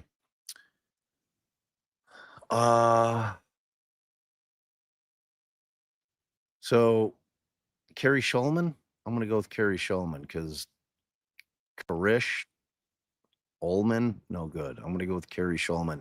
$5. I was a little worried with the second guy today until one of the Bow girls had held on his line of reasoning throughout. They would have had a chance. I think you meant if the Bow girls had held on to his line of reasoning throughout, they would have held a chance. Yeah, I mean, he was an effective guy. You know what I mean? He just was. And like, we don't have to be afraid of effective witnesses because, like I've been saying, like to me, Resnick offsets him. And if he offsets him, if you, beyond a reasonable doubt, and here in Massachusetts, they use the term moral certainty. I believe that's what they use. I think it's a moral certainty. Them's big words. I love, like, I keep talking about them. Like, I love a lot of things about the Commonwealth of Mass. You know, the corruption, not so much, but the system, the laws, the legislature, the shit that they, you know, McCool, they get it. They get it. You know, so you know, like I was saying, like sitting there watching it today, I'm like, now we're talking. Now we're cooking with gas. Now we've got like a real trial on the issue at hand where we've got competent people on both sides talking about, because it's a infinitely fascinating case in the shadows of one of the most horrific tragedies that you can think of. Those beautiful kids that lost their lives at the hand of their mother. You know,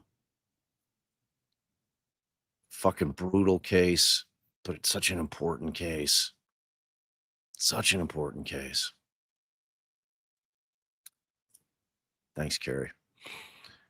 Kate, I have to ask, following this case for years and believe not guilty, lack of criminal responsibility, if I was a juror, the CW did not prove the crime beyond a reasonable doubt to a moral certainty.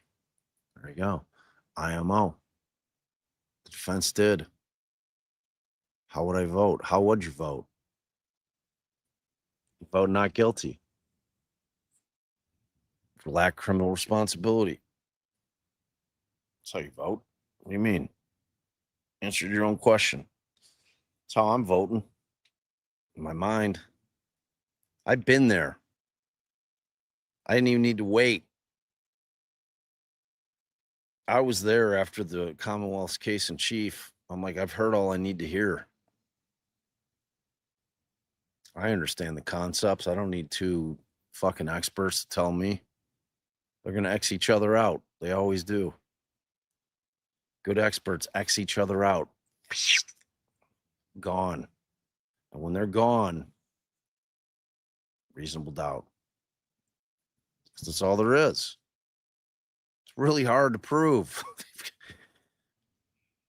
Most states do not put that burden on the Commonwealth or the state. They just don't. Thanks, Kate. Lisa, $10. Lindsay was initially unresponsive, then in a medically induced coma and intubated for days. How would they know command hallucinations continued or not, right? There's a huge medical hole in time. I agree. I mean, how would Lindsay even know? Fuck them. Like her.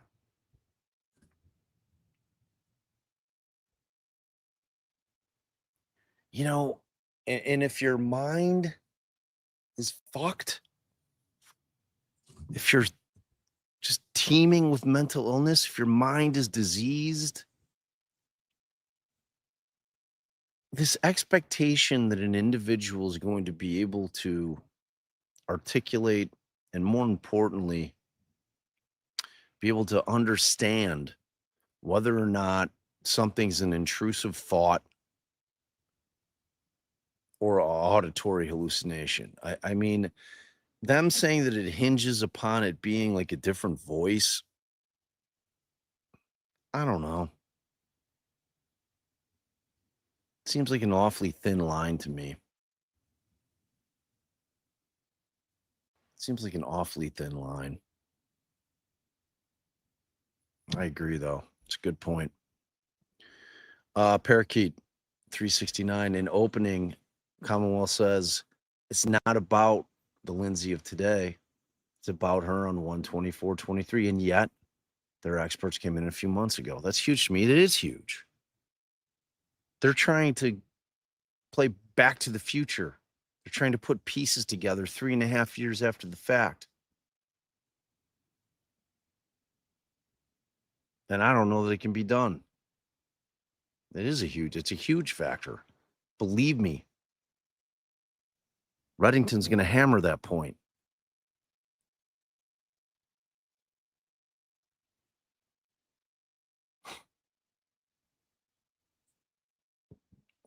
I mean, need fucking memory expert. You need all kinds of 3.5 years. Talking about induced comas, intubated. And who was telling me that the shit that she's on now? So like so many people have been reaching out. It's like impossible for me. It's impossible for me to be able to keep track of all of it. But whatever she's on now, they're like, that's the king daddy of shit. She's been on it. You know, and like it's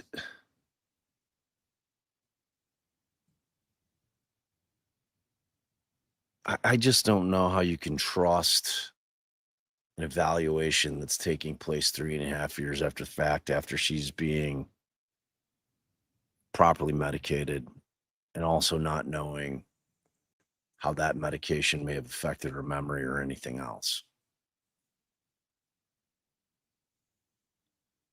You know, to me, if common sense were dictating and she cooked this story up, she wouldn't have cooked up. It was a one-time deal. She'd have been like, yeah, I was hearing that fucking command voice for 3 weeks and I was fighting it off. And then I couldn't. I mean, to me, it's more believable that it happened this one time. And she just couldn't She couldn't reason her way out of it because her mind was diseased. She couldn't cope her way out of it because her mind was diseased.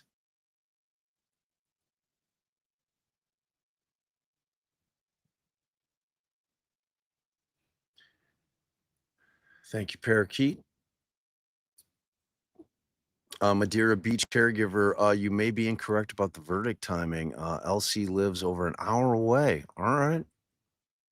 And you think they're going to make her trek to court every day for 8 hours with unknown. I hope you're right. I didn't think about that. Excellent point. It's an excellent point. I forgot that they're transporting her from Tewksbury. Yes, I mean, they're going to have to. They're not going to keep her. I mean, maybe they do, though. I don't know. She got her 2 nurses there. I don't know. But it's a great point. Thank you. I didn't even think about that. Lazy LCH $20. I'm becoming really troubled by the people I have liked and followed for years, denouncing this with disdain for anyone who might see the other side of it. Very disappointing. I can't relate, but understand. Yeah, I mean, I don't even know where you're at. Like, I don't know what side you're on. You know, I mean, I don't want to assume.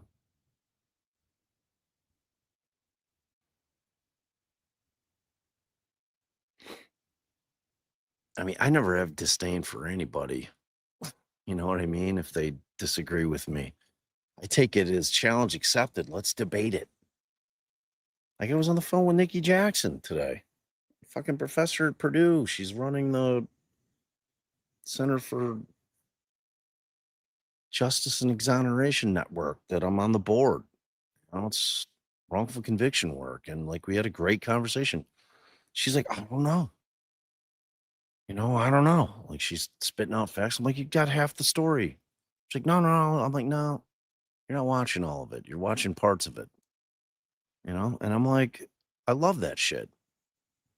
Yeah, are these creators that are like having disdain for people that might see the other side of it? Yeah, pass.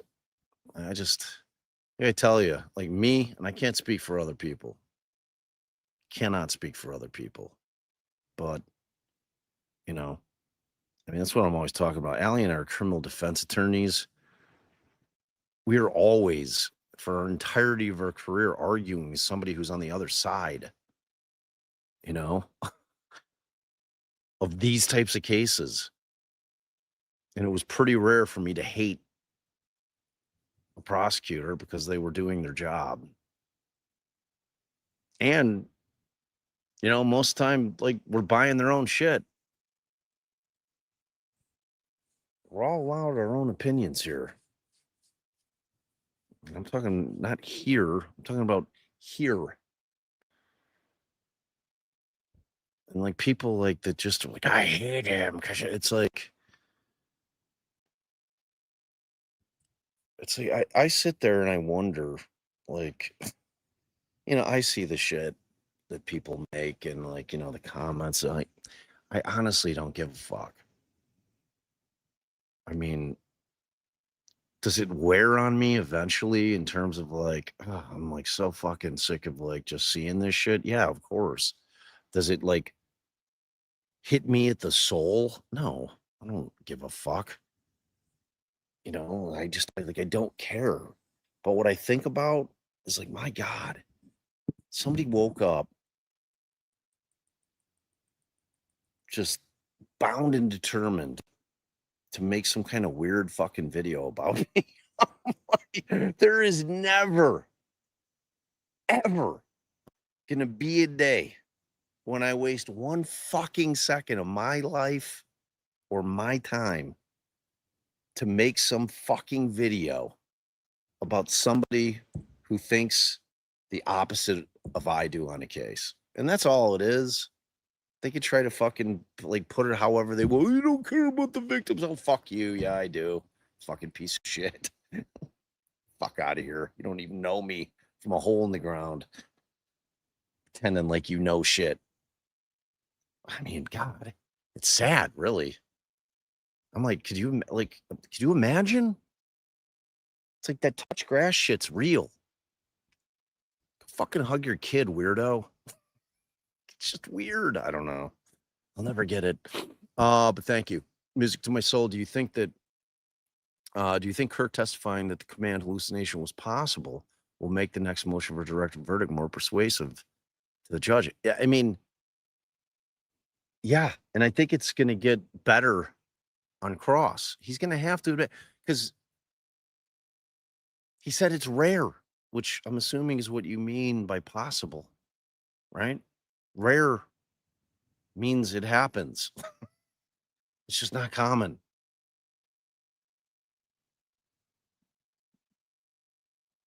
So, yeah, I mean, look, like I said, he was I thought he was like a very forthright guy. Ultimately, do I think that he swung the way that he needed to for the person that was paying him? Yeah. But for a bulk of it, up until the very end, like somebody was saying earlier, he's basically lockstep with Resnick. You know? Thanks, music. Safety Doc, $5. If Dr. H indeed asked LC about mortal sin in the interview, would that be in the video that was admitted? Theoretically, potentially. Like I can't, unless Lindsay was sitting there talking about God like Andrea Yates style. I don't know why that would, like, that's not part of his function. Unless it seemed to be like part of the delusional aspect of it was religious based. Then maybe. I think she just came up with that shit. Trying to fucking hit the Irish Catholic on the jury. That's what I think. But what do I know? Thanks, Safety. Concrete 3 Jungle. $6. Euro? I think that's a euro. It's not a pound, is it? I haven't seen any clock, but this Kirk. I haven't seen anyone clock this. Okay. But Kirk said LC has PTSD. I saw that. I clocked it. I tweeted it. And that's in evidence now. After the CW continually argued she doesn't really care. Really hope Red noticed. How could he miss it? Not only that, but he was clear as day that she is still super high risk suicide. And she's got the one-on-one, the highest level. I mean, Red didn't miss it. Thank you. Lazy LCH, $10. One thing I wish the defense would do is put on someone like Dr. Joseph, who says the drugs could have caused a psychosis. That makes total sense. Totally. I agree.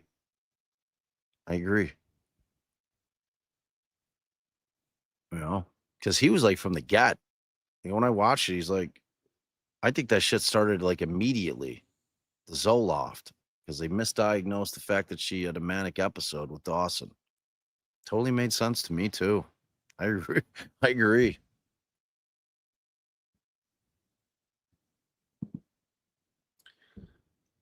Carrie comes back. My twin sons, $20. Thank you. My twin sons were diagnosed with schizophrenia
Bob, you're muted.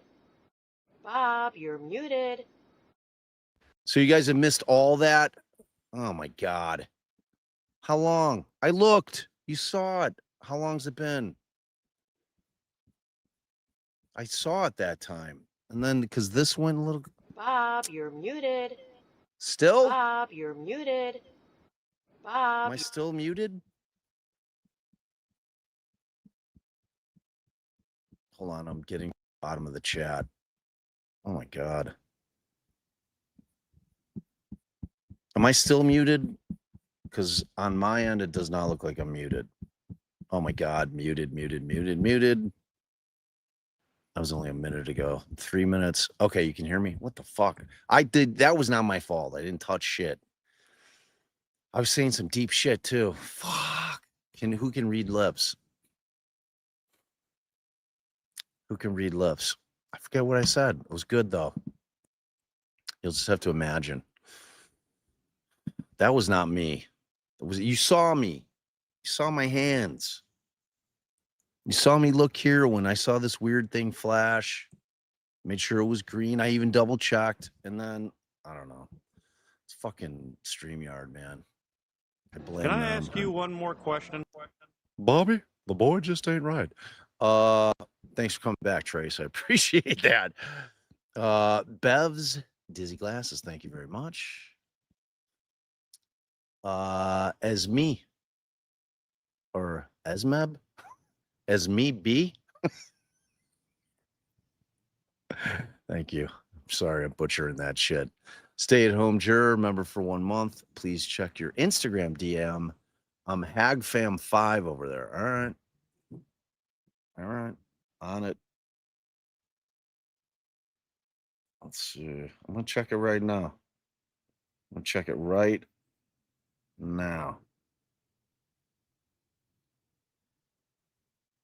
When did you send it? Did you send something?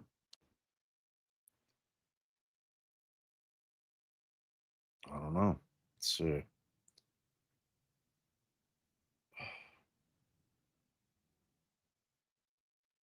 Insta?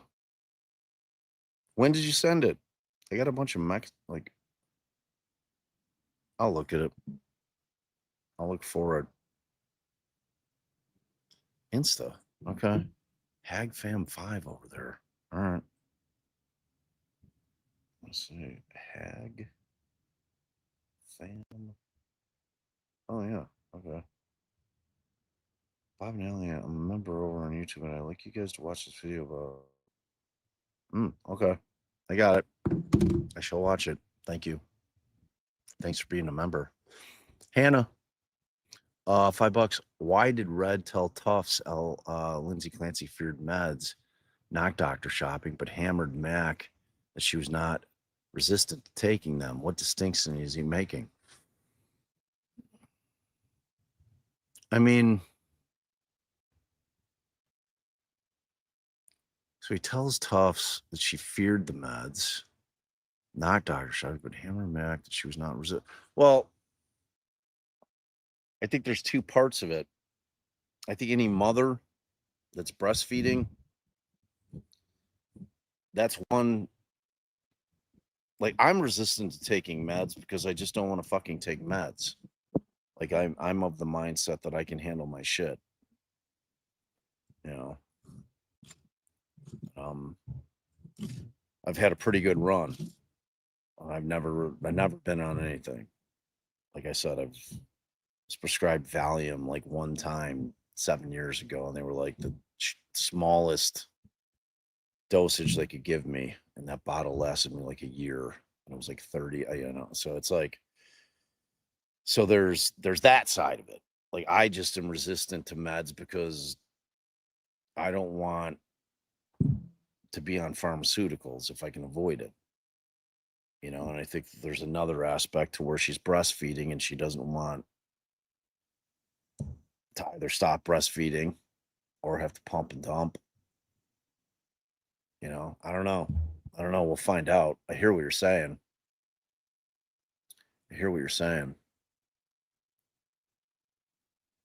And part of Red's issue is Like, he's learning how they're trying their case the same time we are.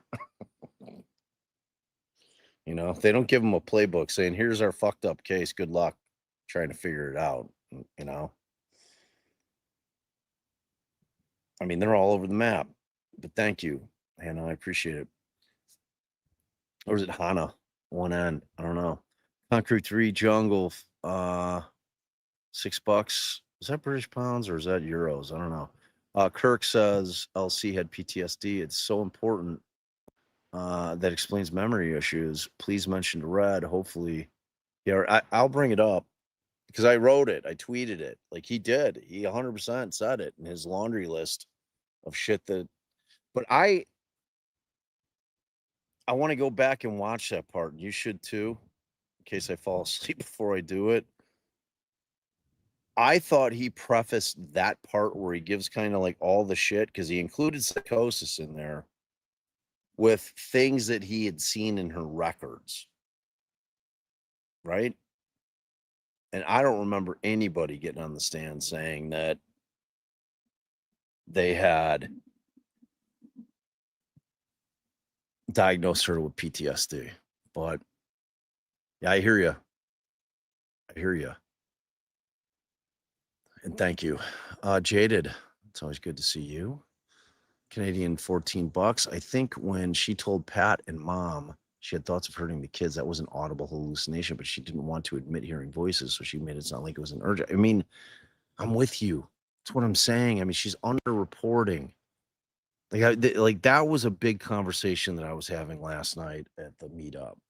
You know, I'm like, we need to get to a place not only to remove the stigma that comes along with being mentally ill or having a mental illness, but we have to create, especially for women that are going through it, postpartum depression. It gets to the point where it's postpartum psychosis, that there's a safe harbor because there's an understanding that it's not a forever thing, to where they can be completely honest without fear of reprisal, where I don't have to worry about losing my nursing license because I've reported, I've been honest, so that I can get the treatment that I need and I can provide the providers with everything that they need to know. And that does not exist in the world right now. You know, I don't want to lose my fucking kids. I don't want to be sectioned. I don't want to lose my license to do what I love to do, you know, and it's like, that's not where we're at all. You know, so it's like I think that there has to be laws put in place that there's going to be a safe harbor specifically for those types of situations, because it's a twofold thing. It's a win-win.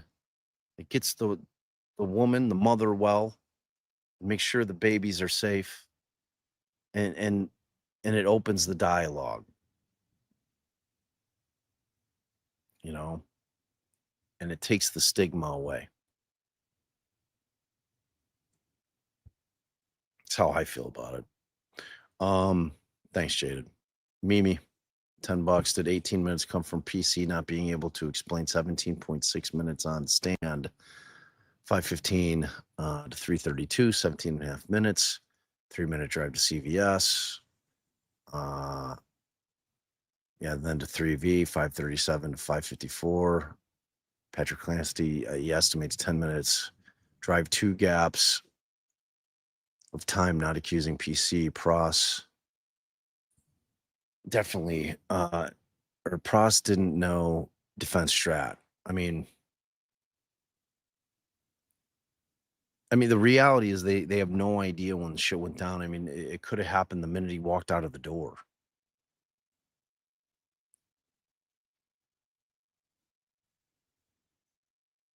You know, I mean, that's what I'm saying in terms of attacking the timeline. Like, they're guessing. They don't fucking know.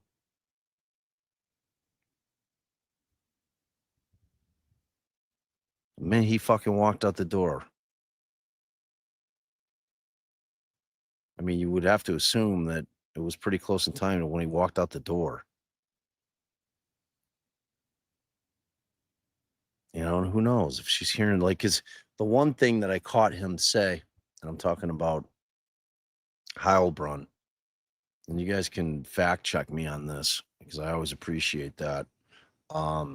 Early in his testimony, he said earlier in the afternoon was the first time she had heard the voice.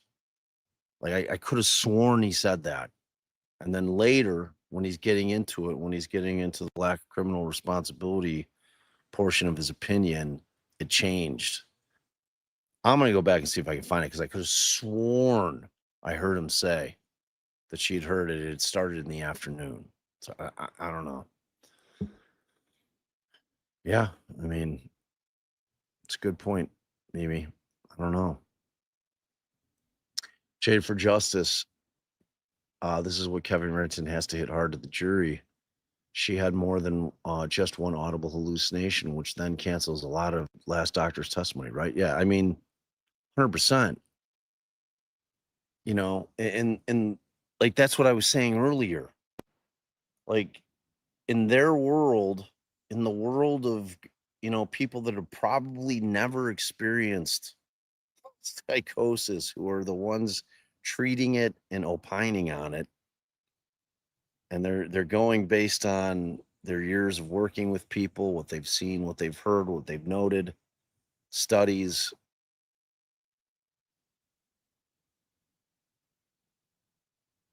And he's confident that it sounds like it's an outdoor voice, a voice outside of your head talking like that. But we know that can't be true. In your mind, it can only, because it's not an outdoor voice. It's not somebody from the outside. It's not a voice from the outside. It's in your head. Like, how are you supposed to make that distinction, especially when your mind is diseased? How do you make a distinction between an intrusive thought and a voice? Oh, you're going to drop the baby. Oh, I mean, just like that kind of shit running through your head. I've seen so many videos, of mothers when they're going through it. These thoughts, oh, I can't have this knife near the baby. I might kill it. Like that kind of shit. These intrusive thoughts. I mean, like, it's a weird thing to think about thoughts, right? It's like Allie and I read this book. And I think it's called The Untethered Soul. And I only made it through the first 3 chapters, but it was all I needed to read because it was talking about that voice in your head. The one that's always talking about all the shit that you haven't done. It's never positive shit. It's always like, oh, you need to fucking pay bills. You got to fix this. You have to do that. You haven't done this. You haven't written a fucking closing argument. All the shit that we're constantly worrying about. And like, once you realize that that's like a fucking voice in your head as opposed to a thought, like read it. Like, just look at the first 3 chapters that you can like shut it the fuck up, assuming that your mind's not diseased. You're like, you know what? Shut the fuck up talking to me. I don't want to hear your shit. But then I'm that guy talking to myself on the street corner. And they're putting me in a padded cell. Thanks, Jaded. Decline, $10 just because. Thank you, Bob and Allie. Thank you, Decline. Appreciate that.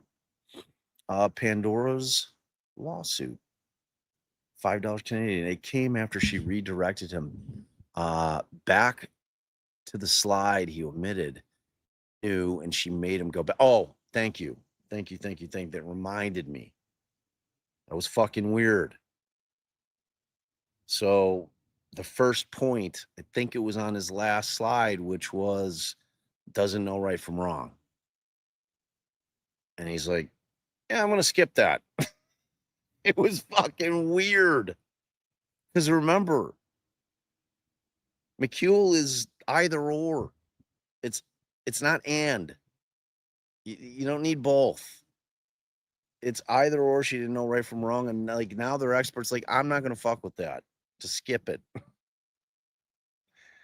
Well, that's a problem for your case, Commonwealth. Because that can be the one they land on to get to NG. It was weird. It was a weird thing. It was super, super weird. It really was. It was such a strange one. She's like, "Oh, I want to go back to one." He's like, "Nah, I'm good." What? And he's still on the stand.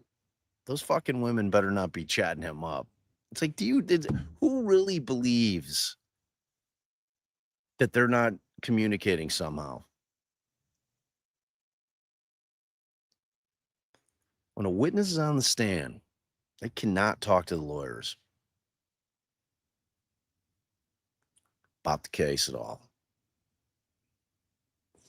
Thank you. And thank you for reminding me. I definitely wanted to bring that up.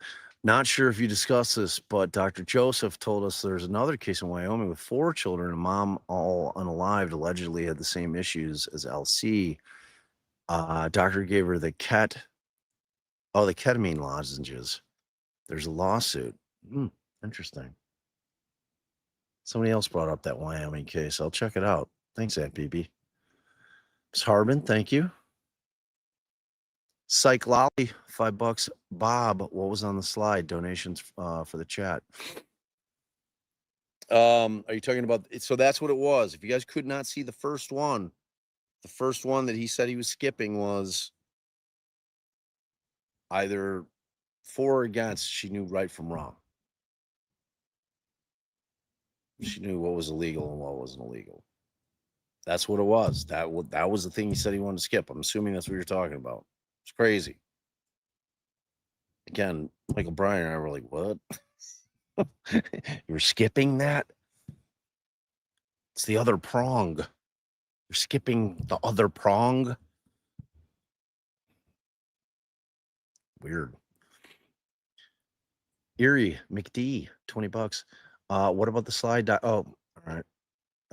I'm glad you guys all brought that up, but that's what it was.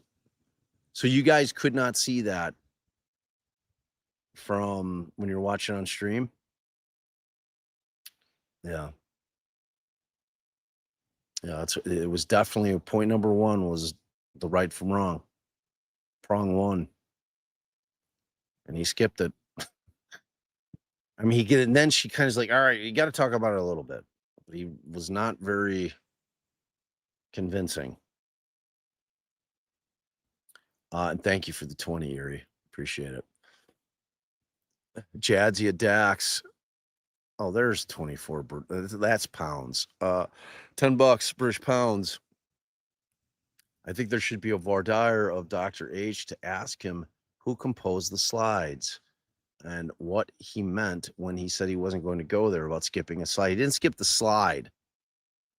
He only skipped the first number 1 on the slide, which again was the right from wrong. The first prong of McCool. And if he was coached to say the moral sin, I'm all about that. I mean, at this point, maybe Red just sits around tonight and gets more pissed about it and does come in and say, I want to fucking voir dire this motherfucker because I saw Bob Motta's tweet and Bob Motta said that she's full of shit. She definitely coached him up on that. I tweeted that shit. I'm like, I am not buying what she is selling. She a damn lie. Yeah. Thanks for the 10. RK, $5. CW conflating their different theories with LC's different versions of her story. Yeah, for sure. Like I said, it's like a dartboard. They're just throwing shit, seeing what sticks. Thank you. Audrey Presti, $20. Thank you very much. Margaret is the loveliest human being. She stands for justice always. She's awesome. She really is. It's fabulous. She cooks like every night for all of us. There's only 3 of us, but her, Aram, and I, and it's great cook, just an incredibly wonderful family. Really. I just keep waiting for Aram to be like, it's been great. Get out of my house. Just waiting for the other shoe to drop. Could be any second. But we get along pretty well. He's a really, really nice guy. Pop Tarty B, thank you. Debbie Mixkel, maybe I got that. Thank you. Diane, Boston, $10. Bob, I'm beyond upset I couldn't get to the meetup. Me too. I want to come down to the courthouse and say hello before you go back. Are you usually around at lunch break? Yeah, typically, yes.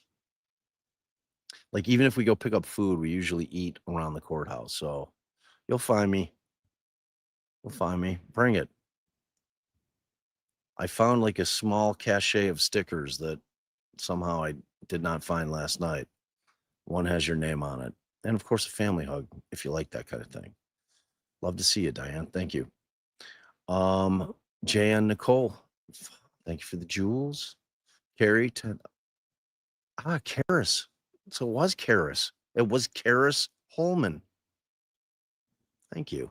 My name is Karis, like Paris with a K, then Holman. Now I know. I have a first cousin named Carrie with a K, K-A-R-I. So, all right. Well, thank you. I won't fuck that up again. Appreciate you. Mama Roo. Number for 1 month. Can Red ask about slideshow? Did CW make it skip it? Yeah, I mean, he can. I think I'd ask if I were him on Cross. I mean, he can ask whatever the fuck he wants. They can object. I think it's relevant. I'd like to know, did they make it? Did you make it? He'll probably, like, I would ask it because I think it's worth knowing, you know? Thanks for being a member. Marcy, member for 1 month. Thank you very much. Lazy, LCH, $5. Is it improper for Resnick to testify that she couldn't comply with the law or whatever the legal jargon was? Matt Murphy said no. Is it improper for Resnick to testify that she couldn't comply with the law or whatever? What do you mean? Resnick was their expert. Of course he said she couldn't comply with the law. That's the second prong. If you can't comport your behavior to the requirements of the law because of a mental disease or defect, it's not guilty. Or if she's in a position because of mental disease or defect, she doesn't know right from wrong, or she can't obey the law. That's prong one. And it doesn't have to be both. It's one or the other. I don't like what Matt said.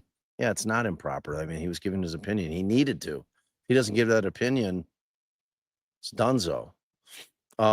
Thank you. Concrete 3 Jungle. Lindsay has 2 recall, or has to recall 3 years ago. Matt can't recall Friday. Truth. Thank you. CC Porter, thanks for the buck. Appalachian Esquire, this case made me believe competency should always be the state's burden. Every essential element must be beyond a reasonable doubt. Mens rea is essential element, no doubt. No doubt. That's like the Idaho statute. They don't have the insanity defense there, but they have a carve out.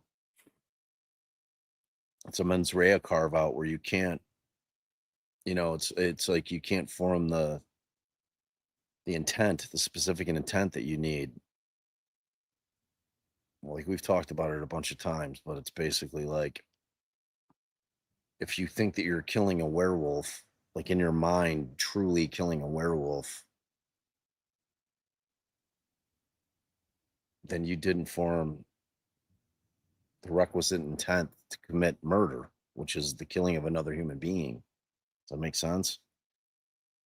So they have that carve out in Idaho, but that's essentially what you're saying. But yeah, I mean, these are specific intent crimes. And if you can't form because of mental disease or defect, it's got to be not guilty by reason of insanity or lack of criminal responsibility. So,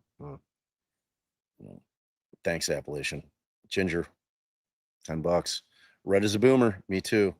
Not all are irrelevant. Truth. I don't think anybody says boomers are irrelevant. I just think kind of and we're slipping into it. Us Gen Xers are creeping into your, like, we're just not good at tech. We're not good at tech, and it's like, I guess it's kind of ageist, but I just don't think. I love my father, and he's brilliant. I wouldn't want him on the bench at this point. Like, are there exceptions to the rule? Of course. Like, Red's sharp as a fucking tack.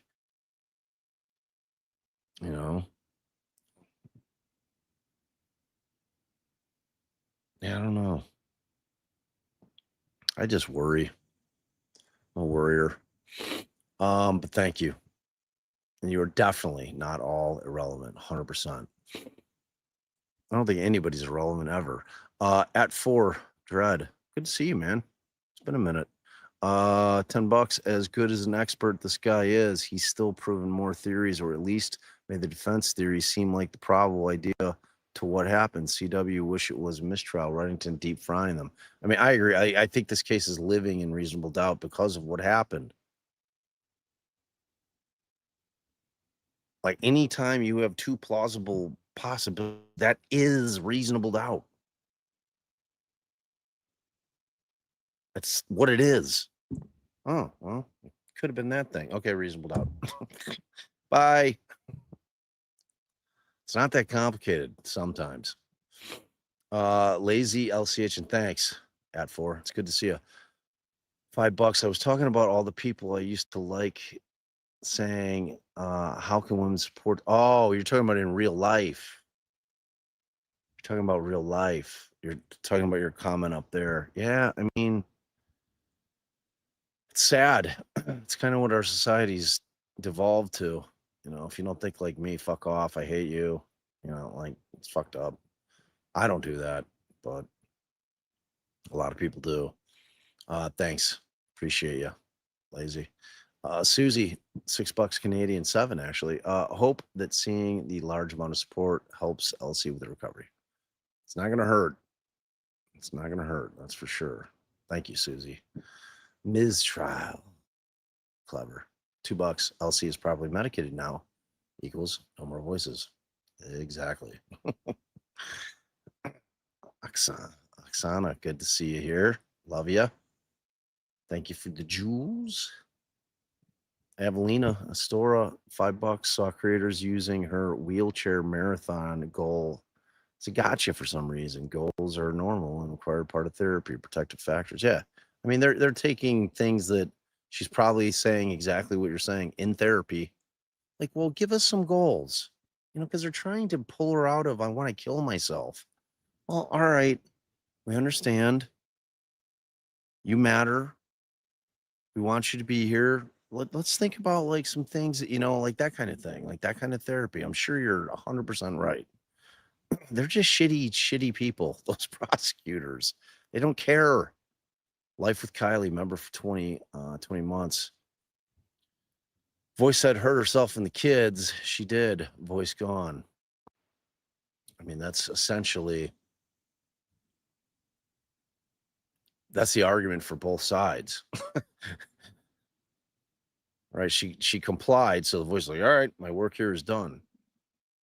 Except she didn't die, but still.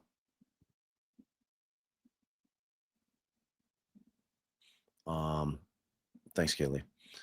PTSD healer, $5. Kirk is a professor of law and psychology at Drexel. His testimony was purposeful. I agree.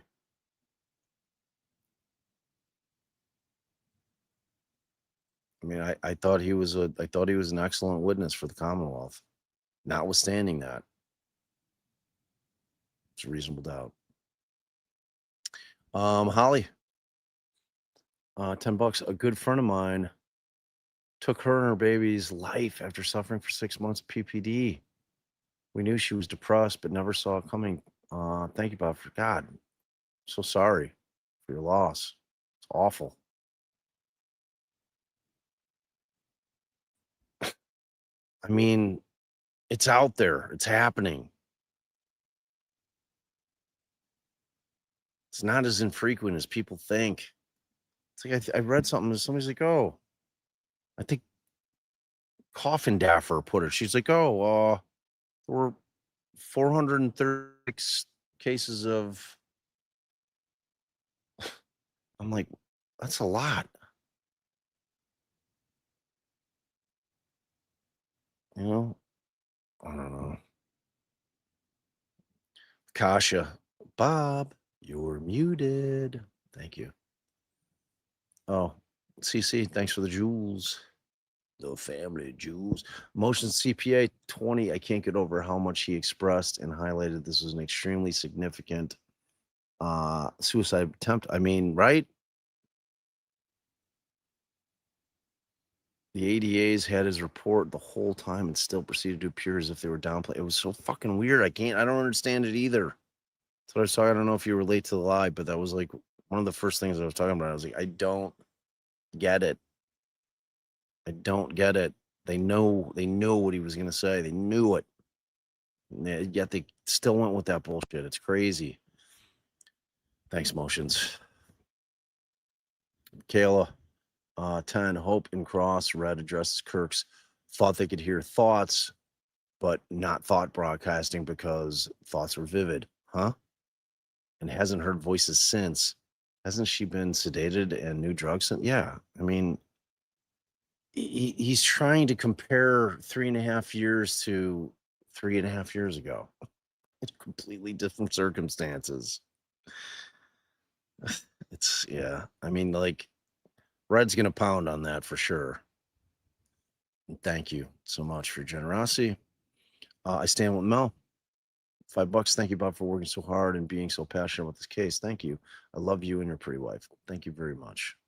Very much appreciate that. Love you back. Concrete 3. There's a YouTube interview with a woman in PPP. Talked for several minutes. Seemed totally normal till she said her husband had PPD. Or she was in PPP, and her husband had PPD, and she thinks he's her sister. Wow. I mean, it's real. Despite what Max says. Thanks, Concrete. Thanks, one more pickle. I'm going to go with Esme, because it seems like that's right. Aw, welcome, Esme. Tell me if I'm wrong in chat. It's a family hug for you. Magical Mary. Mortal sin requires 3 conditions: grave matter, full knowledge of the gravity of the action, and full and free consent to the action. Oh, wait. I don't know where that went. If any of those are missing, there is not a mortal sin. All right.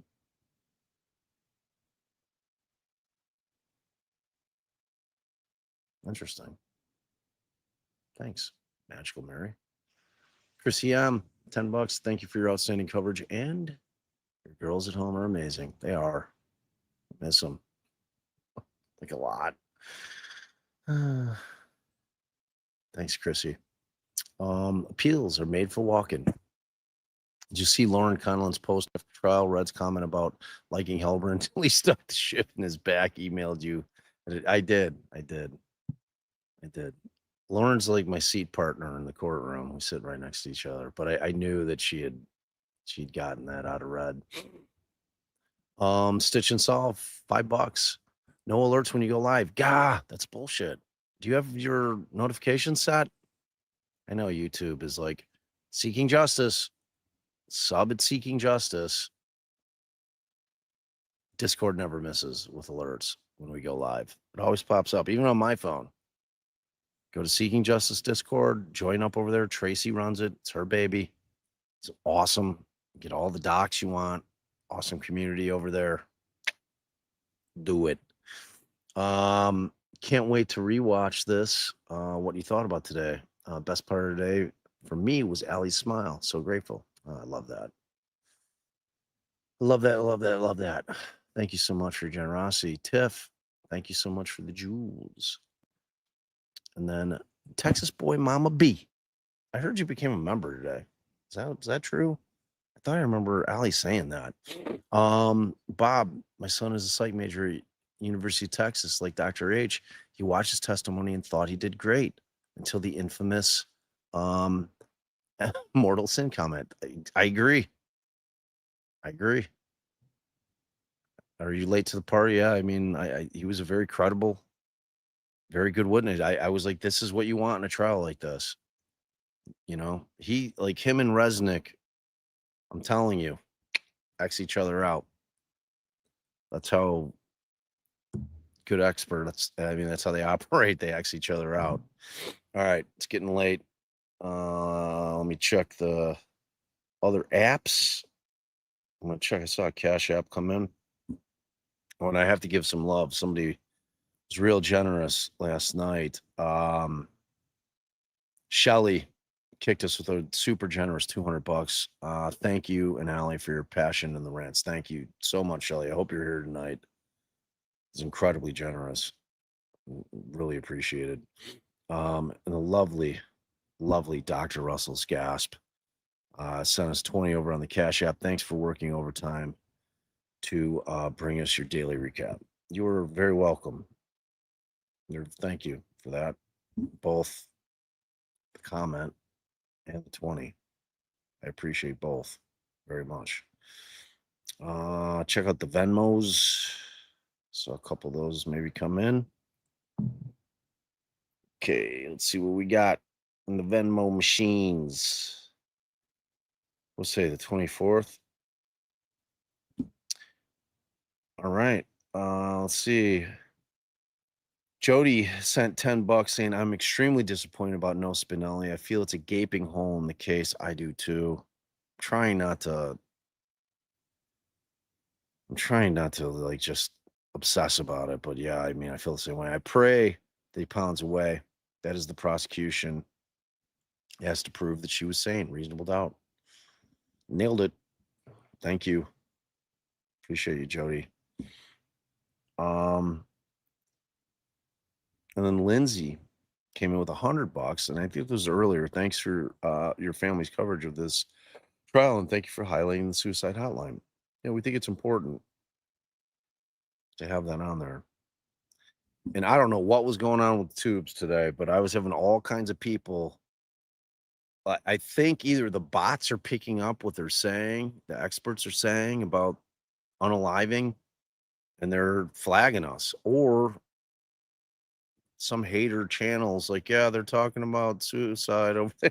They're flagging us for that. I don't know, but I'm sorry if you weren't able to chat. There was nothing we could do about it. I'm hoping that doesn't happen tomorrow, but certainly can't make any promises. And thank you for that incredibly generous $100. Janelle, 40, just because. Thank you, Janelle. We appreciate that very, very much. And then finally, we got Lucky Rabbit 1912, $5. What did the slide say that Halberd didn't want to address? I might have missed it again. She knows right from wrong, or doesn't know right from wrong, or can obey the law. That was it. All right. Okay. And then I'll check PayPal. I know that's the third one.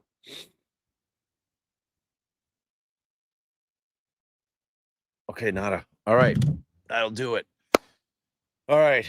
I'm going to hit the sack. It's 11:15. I got to get up at the crack again. I love you guys, mods. Thank you so much for your incredible hard work all day with Allie and then into the night with me. Sorry I started late, but just how the day played out. We are so grateful to all of you. Tracy, thank you so much for all your hard work. You guys are amazing. Thank you for continuing to help us build a community. We love you guys so much. Just the outpouring of love has been amazing. Amazing. Yeah, girl, I believe it. I believe it. I'm with you. I am with you. I'm exhausted. This is an exhausting endeavor. Like, people are just, oh, he's just going to the court. No, it's like a lot more than that. It's like a whole thing. Tweeting all day is really fucking hard in and of itself. I love you guys so much. Thank you a million times over. Please remember to like, share, subscribe. If you're on replay, leave a comment, get it in the algo. If you really love the stuff, hype it. Tell your friends, tell your neighbors, because without y'all, I'm just an old man talking about all kinds of cases. Talking to you tomorrow.